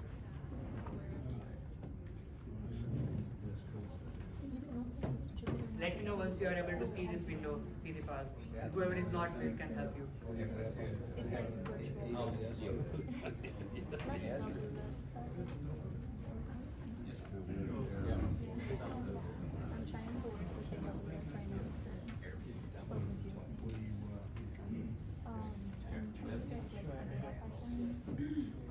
Yeah? Yes, yeah, So we can see the information like for sale purposes and what I'm trying to automate the process so they don't have to constantly go to all the data in Excel and spreadsheets and so much information. So I'm just trying to automate maybe like for a chat or something. So they put the Excel file in all the drive, the whole drive pieces. So I'm gonna take that and then go right up here, line up, and then take that Excel sheet, and that's why it gave me a problem because I have to take that Excel sheet and each sheet from the Excel and then file. And then from I will show the all the CSV Bitly link again, like created some spark. just for those that weren't able to download the workshop. And RDFs are good for graphs, like basically creating so then they can just go right to the chatbot and ask like this question here or Make sure that it's included. It could be the we'll make sure that it's like very. You're on the right track. Use lambda functions are basically, you're trying to extract Excel stuff is in an Excel sheet, so you're sending an Excel file. I mean, is that extracting it, or is that CSV? It's a CSV, and you're trying to get it back to a CSV. yeah, so they store like all the data. Again, that's just a Airbnb specific notebook. The other notebook of mine, which has Pandas, operators, that'll be shared on GitHub, and then anybody can. Like when you start jacking around dates and numbers and half meaning zeros, watch out. And I also have to make all of these cells into and But this one actually is I have to change like all the numbers so I don't have space. It's not because this should be able to do That's what I that. do. Yeah. Just do, you have Databricks? When it's not, we'll get the problem. Okay, sure. Let's continue. So that's what people do. They have to have, it's basically just generating Spark. So does everyone able to open the screen? Get the computer display? Be louder, please. I'll definitely check it out. Does everyone on this screen now? Did you able to load the whole thing? Or 10. Yeah, so I go to the yeah. Yeah. So if you still have a problem, either ask Alex or Keith. Keith is in back. He will help you out. Meanwhile, I need to go forward because we don't have too much time here. Okay, guys. So what we are doing here, we have a Kaggle dataset called Airbnb. This dataset has information about their listing in different region of different Airbnb spots that they have there. It's an open data set. So we're gonna work on this data set, understand different statistics around their Airbnb data set, what is going on there, and we're gonna reuse a lot of the functionality that we learned in our, the hour before. So first, first we're gonna use a lot of plotting here. We're gonna create a lot of charts and graph here, and one of the libraries that we're gonna use is called Seaborn. Seaborn is one of those statistical libraries that allows you to create all kind of charts and graphs when you supply them with the Python Pandas data frames. And we will need this for purpose of this particular thing. So one cool thing about Jupyter Notebook, you can install libraries from within your Jupyter Notebook. What you have to do is you can create the cell, start with exclamation mark, pip install and library name. And if you are on Python 3, pip install 3 and package name. So first, please do this, type this down and run it. Right. Or if you already have one, just execute it. So if I loaded this file, did it already do all this stuff? Yes, you don't need to type, but you still need to execute. So you still need to press Shift and Enter. Shift enter. Shift Enter. So go here, press Shift Enter, Okay. and it will try to figure out whether you have Python 2 or 3, and basically try to run the both commands. One will fail, one will succeed. Okay, yeah. And at the end, you will have cborn package. Got it. And if you come to the second slide here, on the second cell, we are just importing all those stuffs like NumPy, Pandas, cborn, and matplotlib. The seaboard's pretty This good. is like How do I know when it's done? so this is not. So I'm putting that so far. How do I know when it's done? If you have it already, it will say that requirement satisfied. If not, then it will fetch and install the stuffs. How do I know when it's finished? If you see, you remember about the star thing. So in this corner, if you see the star, it will like executing, and you can't do anything. You just need to wait until that star sign is gone. Okay. That tells that it's done. Now this is something just to like see that we have file where we want it. So in particular this cell, we are basically printing the files in our current working directory. So basically we are importing OS and then os.walk, dot means current, and then we are looking at what files we have, just printing the files. This is to make sure that we do have the file that we need. So if you see here, all these files are currently in the folder, and I want to read this file, and this file already exists here. Where is it? Here. So this command will, like, in the current directory where you started your Jupyter Notebook, will print all the files in that directory where you started Jupyter Notebook. Well, we don't need all those. We don't need all those. This is just to like see that this particular file exists here. So just to see that we have file in place. If you can see the file there, then next thing is we're gonna load the file. So this is a CSV file, and with the Pandas, we have the functionality called read CSV, which automatically load your CSV file. Those who don't know what CSV file is, it is basically data in comma separated values, basically. Yeah, just pretty well explain, the name itself explain the whole thing. Okay. So now we have data set. So how we start with this? First, we want to get the feel of what data is and what it has. And when data science take on first data set first time, what it does is just execute head command and try to see what it has. So if you can see what this data has, the Airbnb data has, it has something called ID, the name. The name here is like, whatever listing name that the host has given. Host ID, ID of particular host, host name, neighborhood group. So in the neighborhood group, we can see famous neighborhood like Manhattan, Brookline. So this is something coming out in our first 5 rows. And then neighborhood. So within the Brookline, there is a Kensington, Manhattan, there's a Midtown, Manhattan, there's a Harlem.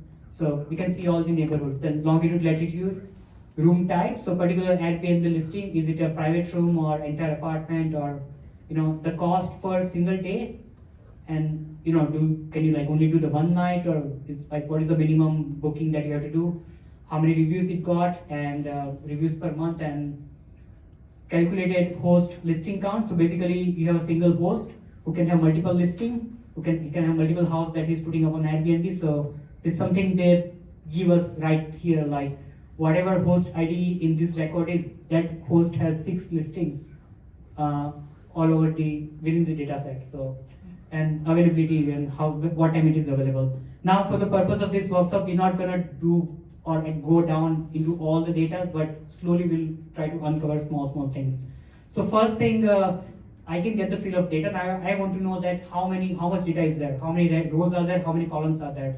So we have a command called df.save. So it tells me that this data set has almost around 50,000 rows and 16 columns. So I can get the feel of what data we have here with the df.save. So that many rows and columns. Now we want to understand what all these columns are and what data each of this column has. So df.info will tell about each column, how many non-null records that particular column has, and then what is the data type that it has, picked up from automatically picked up the data type for that particular data set. Because when you load the data set, you don't know, you may not know each and every data type that you want to give. So you just let the Panda figure out what data type is, and if something doesn't catch up, you kind of fix that along the way. Is there a sampling size that you can specify, or is it if you have So- if you have a billion rows in there, it's not gonna, you're not gonna. But what is there a way that you can control the sampling? So there are certain libraries which not the data frame. So here it is just you read the whole thing. There is no other way, but there are some other. If you go to scikit-learn, so you are seeing the problem that often data scientists face, that they have to load a lot of data within. So in the scikit-learn, there is something called train, test, splitting, how many percentage of sample you want to take out, and all those things are there. So there are some other libraries that you can use, but I think within the data frame there is no, I don't remember at least that there is something out of the way, like you can sample altogether. It's all Google, man. You just need to know that tool has the power. All you need to do is Google and see how to sample using data frame, and you get the answer. He was giving a joke over there, if you heard that. Okay. Anyway, so we see all these columns here, and we see that. So funny thing, if you noticed, couple of them has less number of rows. So there are some null exist, because when you compare to this, like not null, like the total number of rows that your data set has is not matching up here. So there are some nulls here, because this one says non-null values. So next we wanna. So this is what, like, to get the feel of what columns we have, what data type they have. Integer, object, some of them are floats and stuff like that. So just to get the feel of data set. Now we are going into df.describe. So if you remember, it gives all the statistical values, mean, standard deviation, and all those things. Now it may not make sense for certain, like ID, host ID, not make sense, but when you come to price, it makes sense. That total number of rows is like around 48,000. The mean price all over the data set is 152, standard deviation 240. Listing has minimum as 0 and maximum has 10,000 as a price for that particular listing, and then standard all the quarters, like 50%, 25%, 75% on the quadrants, how much If it the says the cost price is. is zero, does that mean count the nulls as zero? It depends. In data, that might be the reason that why it is 0. This is not for null, because that will Zero. we will know about that. Doesn't say there should never be a zero, but alright. Yeah. Giveaway. Okay. Now, other medium lines and number of, so this may not make sense. Reviews per month, maybe not. Calculate host listing. So this says something like, in general we have, so this is like mean max. So maximum there are so the guy who has maximum listing is 327 and minimum is 1. So there is some super host who has 327 listing offices into Airbnb. So that is something like interesting. And mean, median, so most of them has this 1 and 2, but probably there is some of the couple of them who has high number of listing. High rise. Yeah, high rise. Maybe the renting the whole building on Airbnb that make more money than Wow. airport. Doesn't have median. Okay, so this is like just Their hotel. yeah, we are just like seeing the raw data and like try to get a feel like what is going on, Doesn't what have we have. median, alright. Now next is we gotta process the data. So first thing we want to figure out, do we have null, and we need to remove the null. The reason we need to remove the null, there are multiple reasons. First, lot of these charts and graphs and even the machine learning models, they don't like none. They want complete data set without any missing values. And so if there are some missing values, there are two things that you can do. Either you guess what you want to fill up for those missing values, or just drop the data itself, it doesn't make sense. So first step to figure out what is going on in terms of null values, we need to see how many null values are there in each of these columns. So name has 16 missing null values, host name has 21, so that's fine. We don't worry too much about name and host name. We don't do too much with that. Here you can see that there is a last review. So there's a column called last review, which has like so many of them null missing, and review per month, which both are same. So probably there is one column where no one is putting up some reviews, any reviews. So that's why they are like these are the listing where there are no reviews. Now we need to deal with them. Like what we have to do with them? We have two columns which has a very small amount of missing values, and there are these two columns which has very high number of missing values. So if you have 48,000 records and 10,000 missing, so it's probably like 20% data is missing. So what you want to do with them? Delete it. Yeah. So two things, yeah. As either you fill 0, so review per month, it makes sense to like make them 0 because there is no review, that's why there is none. So it makes sense to give them as a 0. Now this is all data science and to deciding what to do with the null values is more of a decision made by data scientist with his knowledge of the particular domain and use case. It depends on use case, what exactly that particular column means. Does it make sense to put it away or does it make sense? So review per month, if there is none, we can give it 0, it doesn't exist. So how we do that? If you remember, fill NA, 0 and in place. Now if you see here, there is something called in place equal to true. If you remember, I told you that data frames are immutable. That means when you perform some operations, it doesn't change the data itself. You have to you need to create the new data. So it's supposed to be like df equal to df review because it returned the new data set. But we don't want to do that. We want to change in place. So that's why we call in place equal to true. So it will actually mutate the data frame. So by default it doesn't do that, but you can force it to be a mutable. So that is done. We took care of this one, and you can see here that now we have same command. It says that this particular column is done. Now coming next. Now we have this name and host name, which also has 10, 20 missing values. Now we don't really care about those things, so we just put whatever $has, or you can put zeros, or it's just because we don't care about those two things as a analytics perspective. Because when you're doing analytics, you are basically doing aggregation and looking at a big picture. You are not looking at single record level. You are looking at aggregated level, like what it looks like for the 1,000 or for the 2,000. So the kind of data that we are interested in are quantitative data. They are not like this kind of a single data. That's why name and host name doesn't make sense for us to But it might deal be with. different if you were taking the average of the Yes. Yeah, but we are not going to do the average on name and average on host name. That doesn't make sense, right? Well, if you're going to take the average related to a name and then average the data. So that is different use case if you really want to get into, how many Johns are lending their apartment, if you have this question. So again, use case and domain expertise, that's where you decide what to drop and what to do with them. So for our use case, we are not going to deal with them. We are majorly going to deal with the pricing and the neighborhood area. So that's going to be the whole analytics about. So that's why we decided to just put some random values for the sake of making the data complete. Now we have last thing called last review. Now we are not actually dealing with what reviews are or what someone wrote about. We are not doing text analytics or sentiment analysis someone write. So we are not getting into all this kind of stuff. So that's why we are just dropping this table. Now if you see the x is equal to 1, which says that we are dropping that column.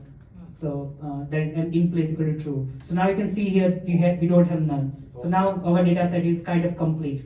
Now we are ready to actually do the analytics because our data is complete. So now again, let's start again with the complete data. So as we like to do, let's see what we have here.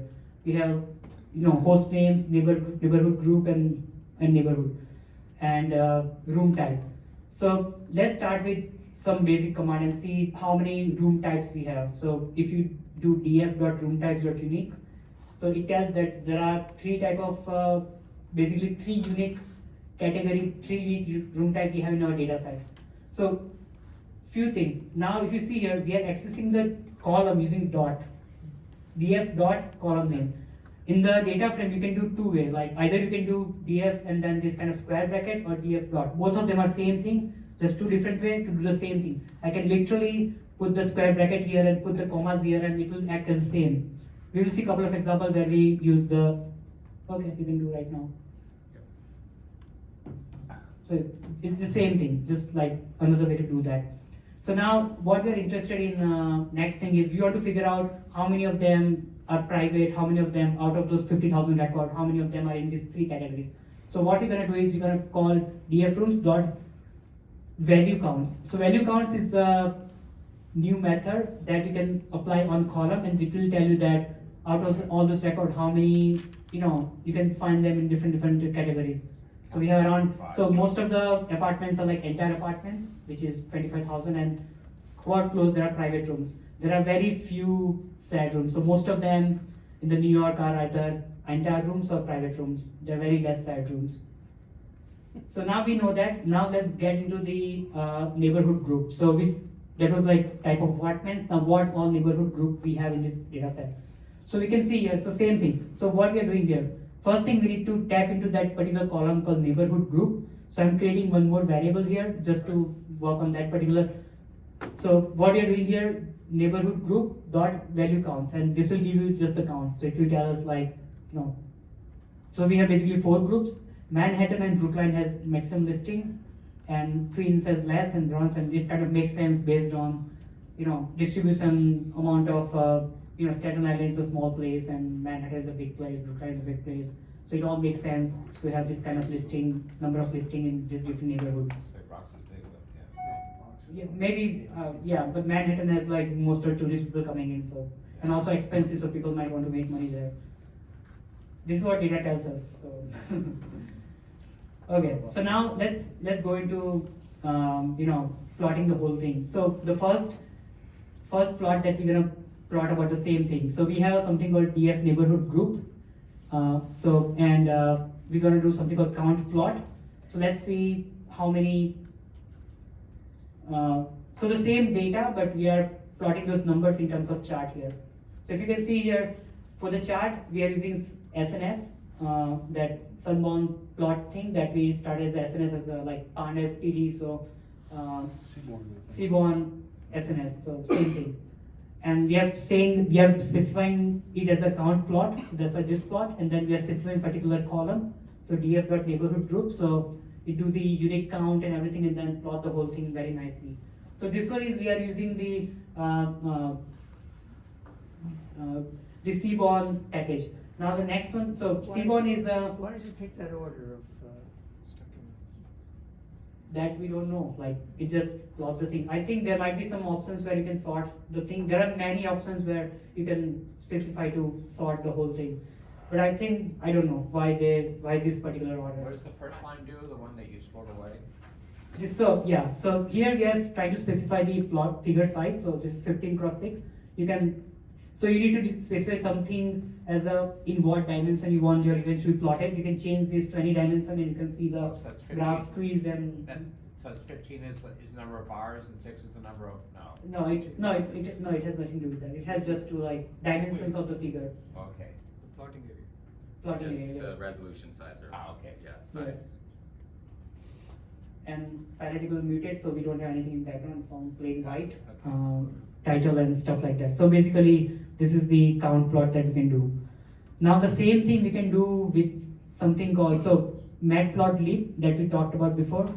So with the data frame, plain data frame without using the Seaborn package, we can also do the plotting. So same chart data we are plotting again. So this is the data frame dot plot and kind equal to bar. So this is the another API dot plot.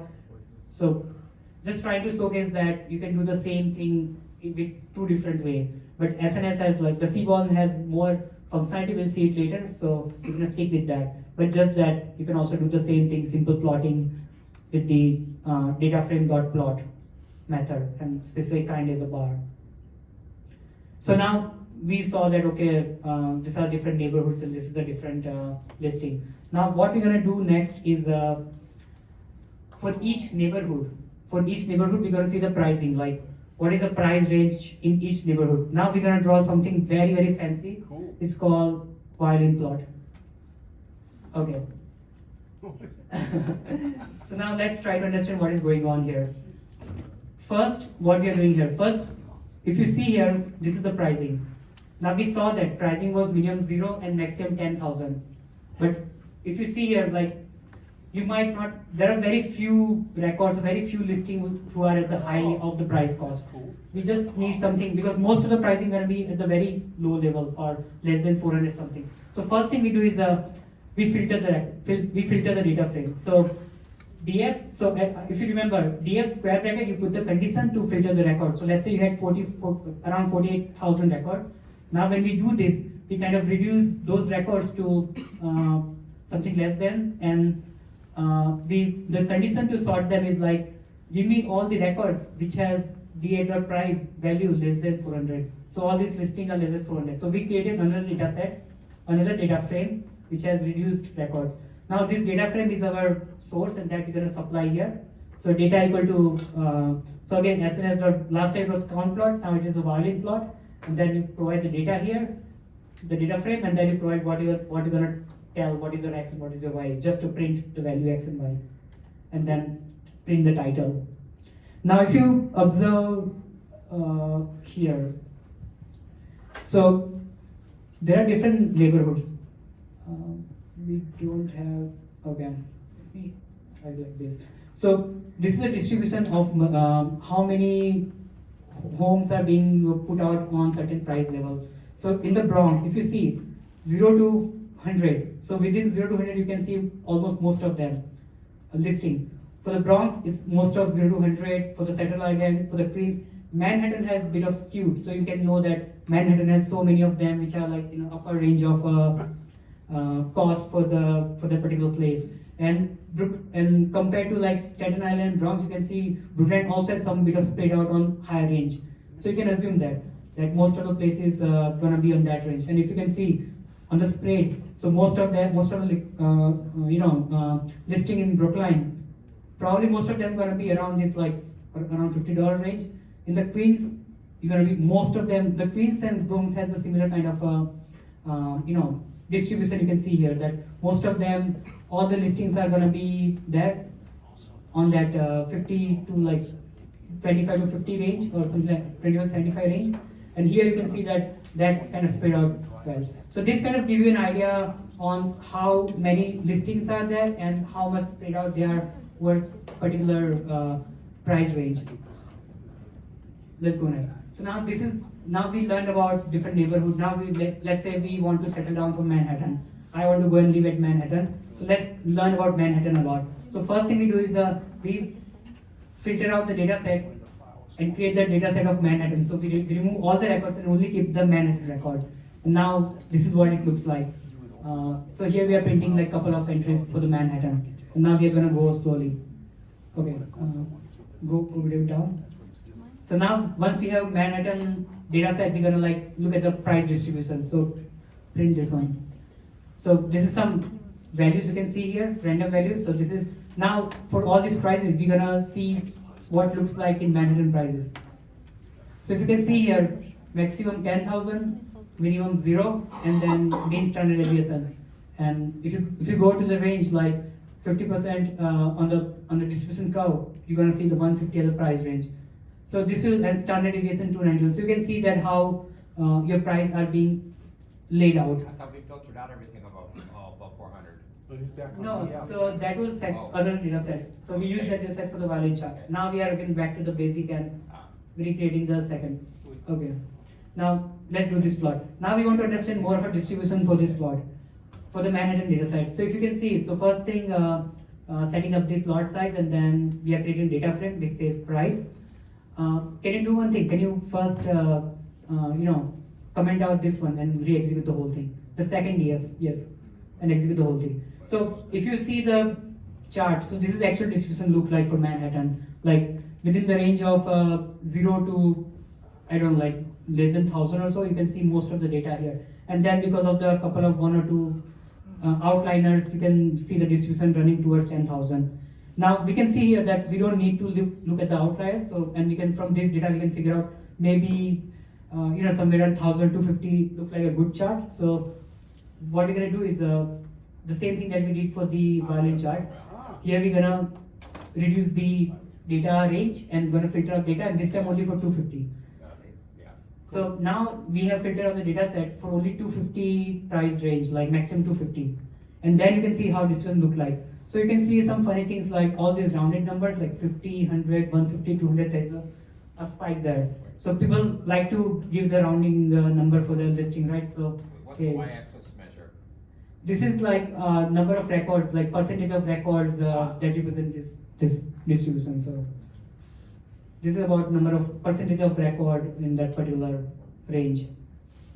So this tells us like, so most of them will be in the 100, and then probably 200, 150, these are the main spike, and this is where the maximum amount of data lies. So if I'm renting something here, probably it's going to be costing me 100 or 200. Now this is, I'm not filtering with the single apartment versus a private room. So that is still a thing that we have figured out. This could be single apartment, this could be private room, this could be shared room, but this is what the prices look like when I'm looking at Manhattan listing. And what's the curve?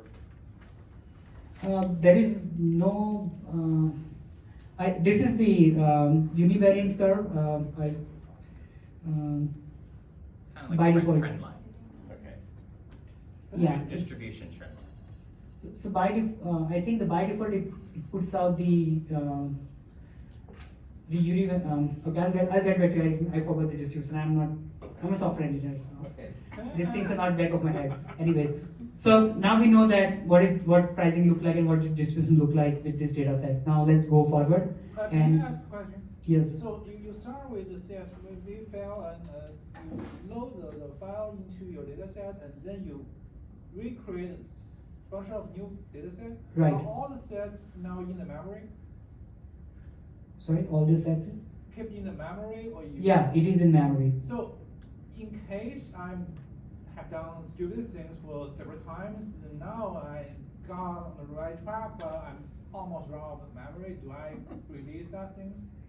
Yeah, so in that way, there are two things you can do. Either you can clear the whole thing, or you can start with a small data set, or you can like smartly. So what you do, you reassign. So when you say df something, you create the variable, you create the memory block. You can like deallocate and allocate. Python automatically does the memory deallocation and allocation if it is not being used. Okay. So you can reassign the variables. I don't know exactly what will happen if you like reassign the variable, but most of the time you try to do the in place. So you do all this micro optimization, like doing only in place replacement or Keep it sampling the one set. data. Yeah. One set, remember that, Yeah, one segment. So the idea is try to like make sure that you don't do the operations which is like creating a lot of problems. And most of the times you play with the small data, and then once you have pipeline set up, then you just run the whole thing with just big data. So all the playing and all this running around is you do with a small data set. You figure out the proper workflow for that, and then you load the big data, and then you know how the flow gonna look like. And if you are just exploring the data, then you just need to deal with the whole data itself. As I told you, it's just some micro strategy that you use, like not to create too many objects, make sure that you reuse as much as possible, and do more of an in-place thing versus creating the new object itself, stuff like that. But can you get rid of the data? Python does it automatically. So in the lot of programming language, you have like a C, you need to do the delock, like manually release the memory. Python do the garbage collection automatically like Java. So you can't do anything about that. Is it forcefully, can we do that? I don't know. Start and stop. Start or stop it. Okay, so now we were looking at all over the Manhattan, but there are unique neighborhoods within the Manhattan. So let's look at that. So what are the neighborhoods within the Manhattan? So same, we have data set, we just look at the, instead of neighborhood group, now we are looking at neighborhood and .unique. Unique will tell us all the unique places, Midtown, Harlem. Now we have figured out, we're gonna living in Manhattan, we know what the price look like. Now we're gonna figure out which one of these neighborhood locality we wanna go and stay based on the pricing. So that's what we're gonna look next. So for a while, let's just kind of like figure out in the Manhattan different hosts and how much listing they have. So this is just a simple example that this is the like top 15 hosts, and they are already sorted based on, so because we are using value count will basically bundle the whole thing and give you the count of particular values. So we are calculating within the whole record how many host IDs are there. So if we have five records with same host ID, that means that guy has 5 listing, because we have single record for single listing. and then we do something called head 15. So instead of going through all of them and creating a whole thing, we just look at top 15 hosts with their. If I want to include their name in that listing, how would I add that? Yeah, so we are coming to that part later, next. Okay. Yes, so now if you remember, we do have one column called df.calculate host listing, which tells us like, what are the maximum. So it is matching. So basically telling that what data we calculate just right now is already existing in the data set with the column called calculated host listing. And when we looked at manually the data set, it counted 327 as a maximum record. So when I look at the data and say that the first guy has 327, that means there are 327 records of that guy with the same host ID. And then we have this one more column which says that we will tell you, what is your host ID has maximum. So our records and these entries are matching. So basically that's that. Now coming back to the same thing, like, okay, now I have neighborhood.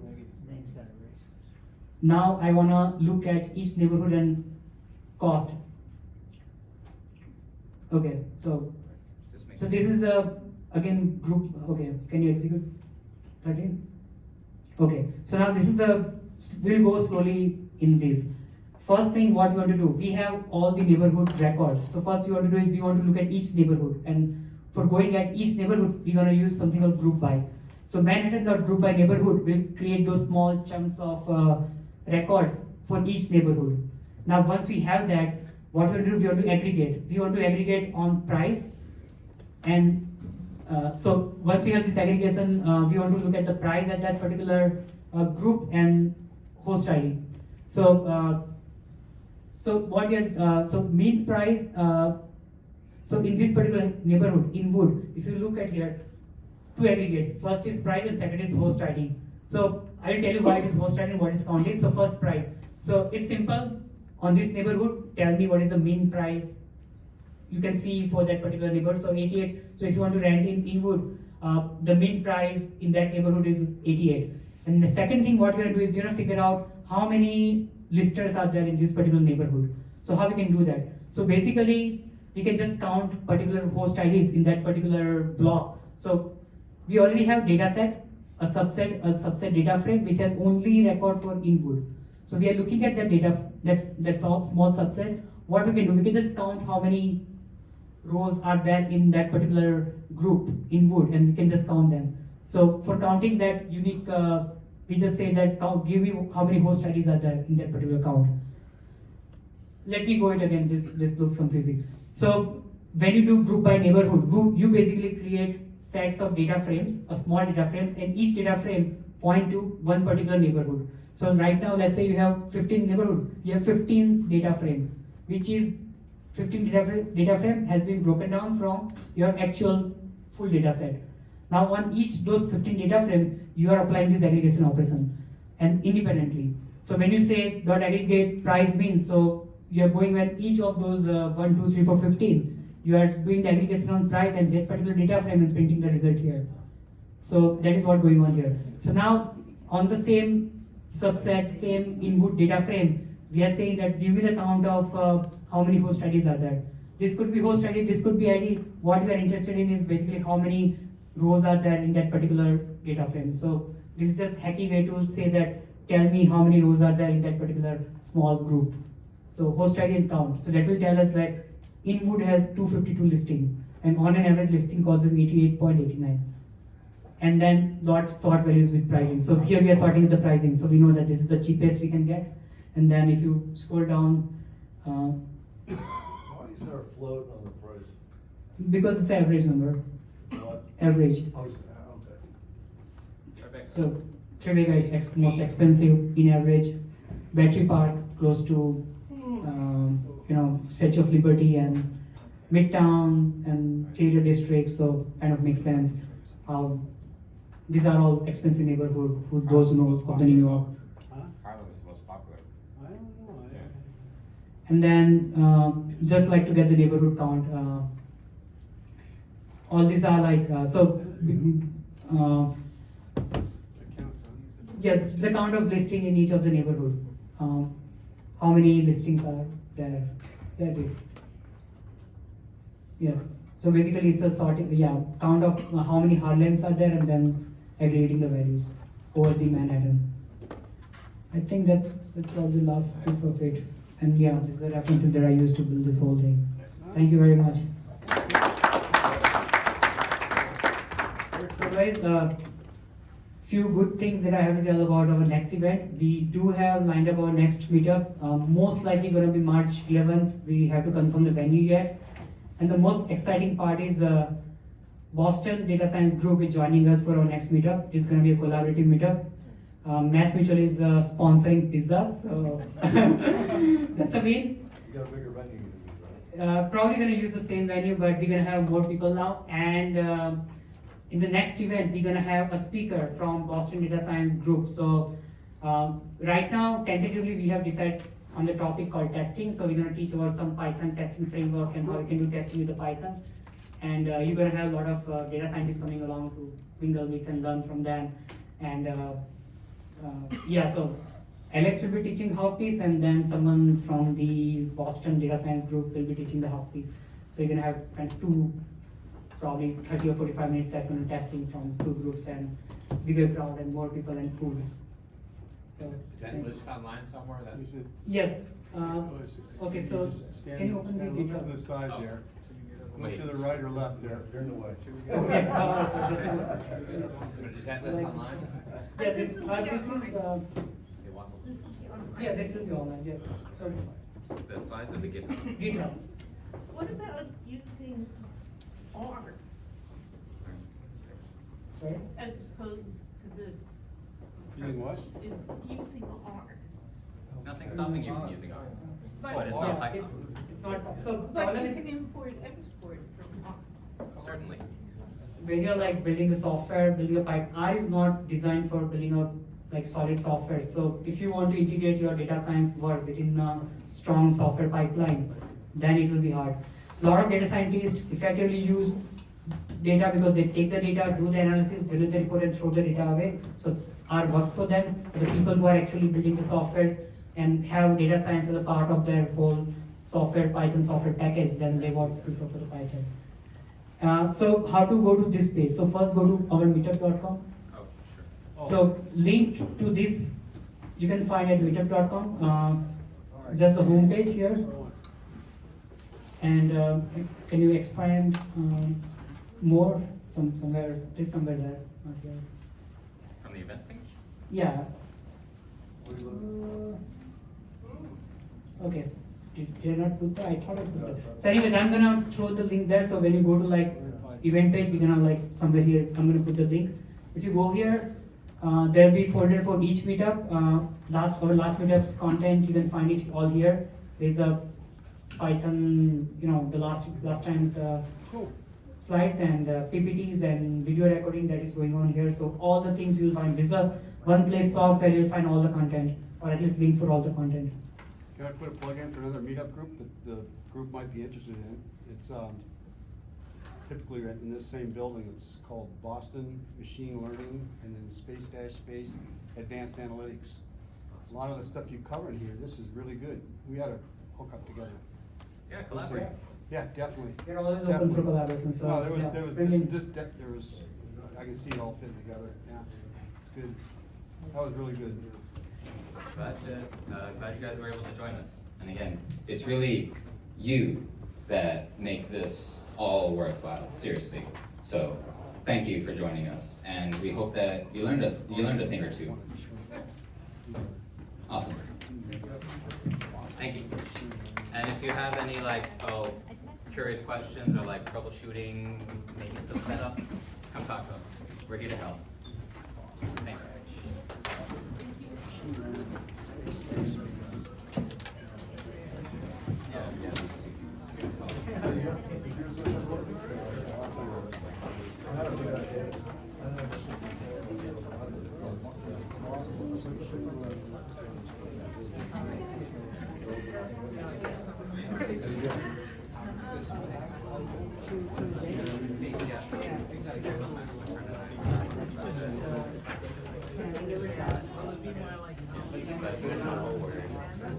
for the group?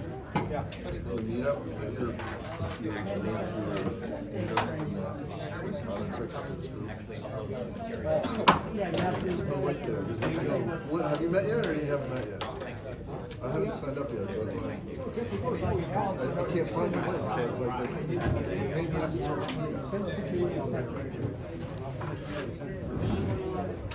Yes.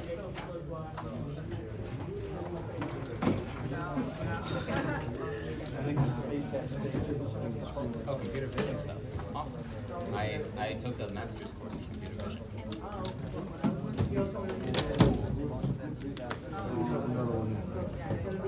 I do not personally know regarding Meetup resources, but I know of a Python library called OpenCV. Oh, she does. Okay, and you're already familiar. Huskies. Well then, it's really hard. I went to it. I feel I was all good.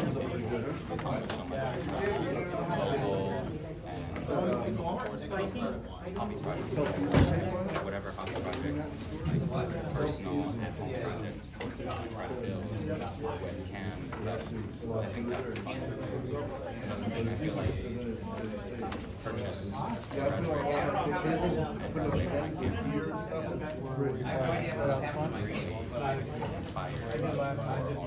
This is like an hour. I know. Or you'll get some. Oh, sweet. Already ahead of the curve. I'm curious, would you point this at? I'd say OpenCV is like the best in terms of Python. Of course, in the real world, they don't use Python and OpenCV. They use lower level C code and optimized code. But for high level, basic implementation, and also to understand what's going on, Python OpenCV is like the best. It depends what kind of project you're working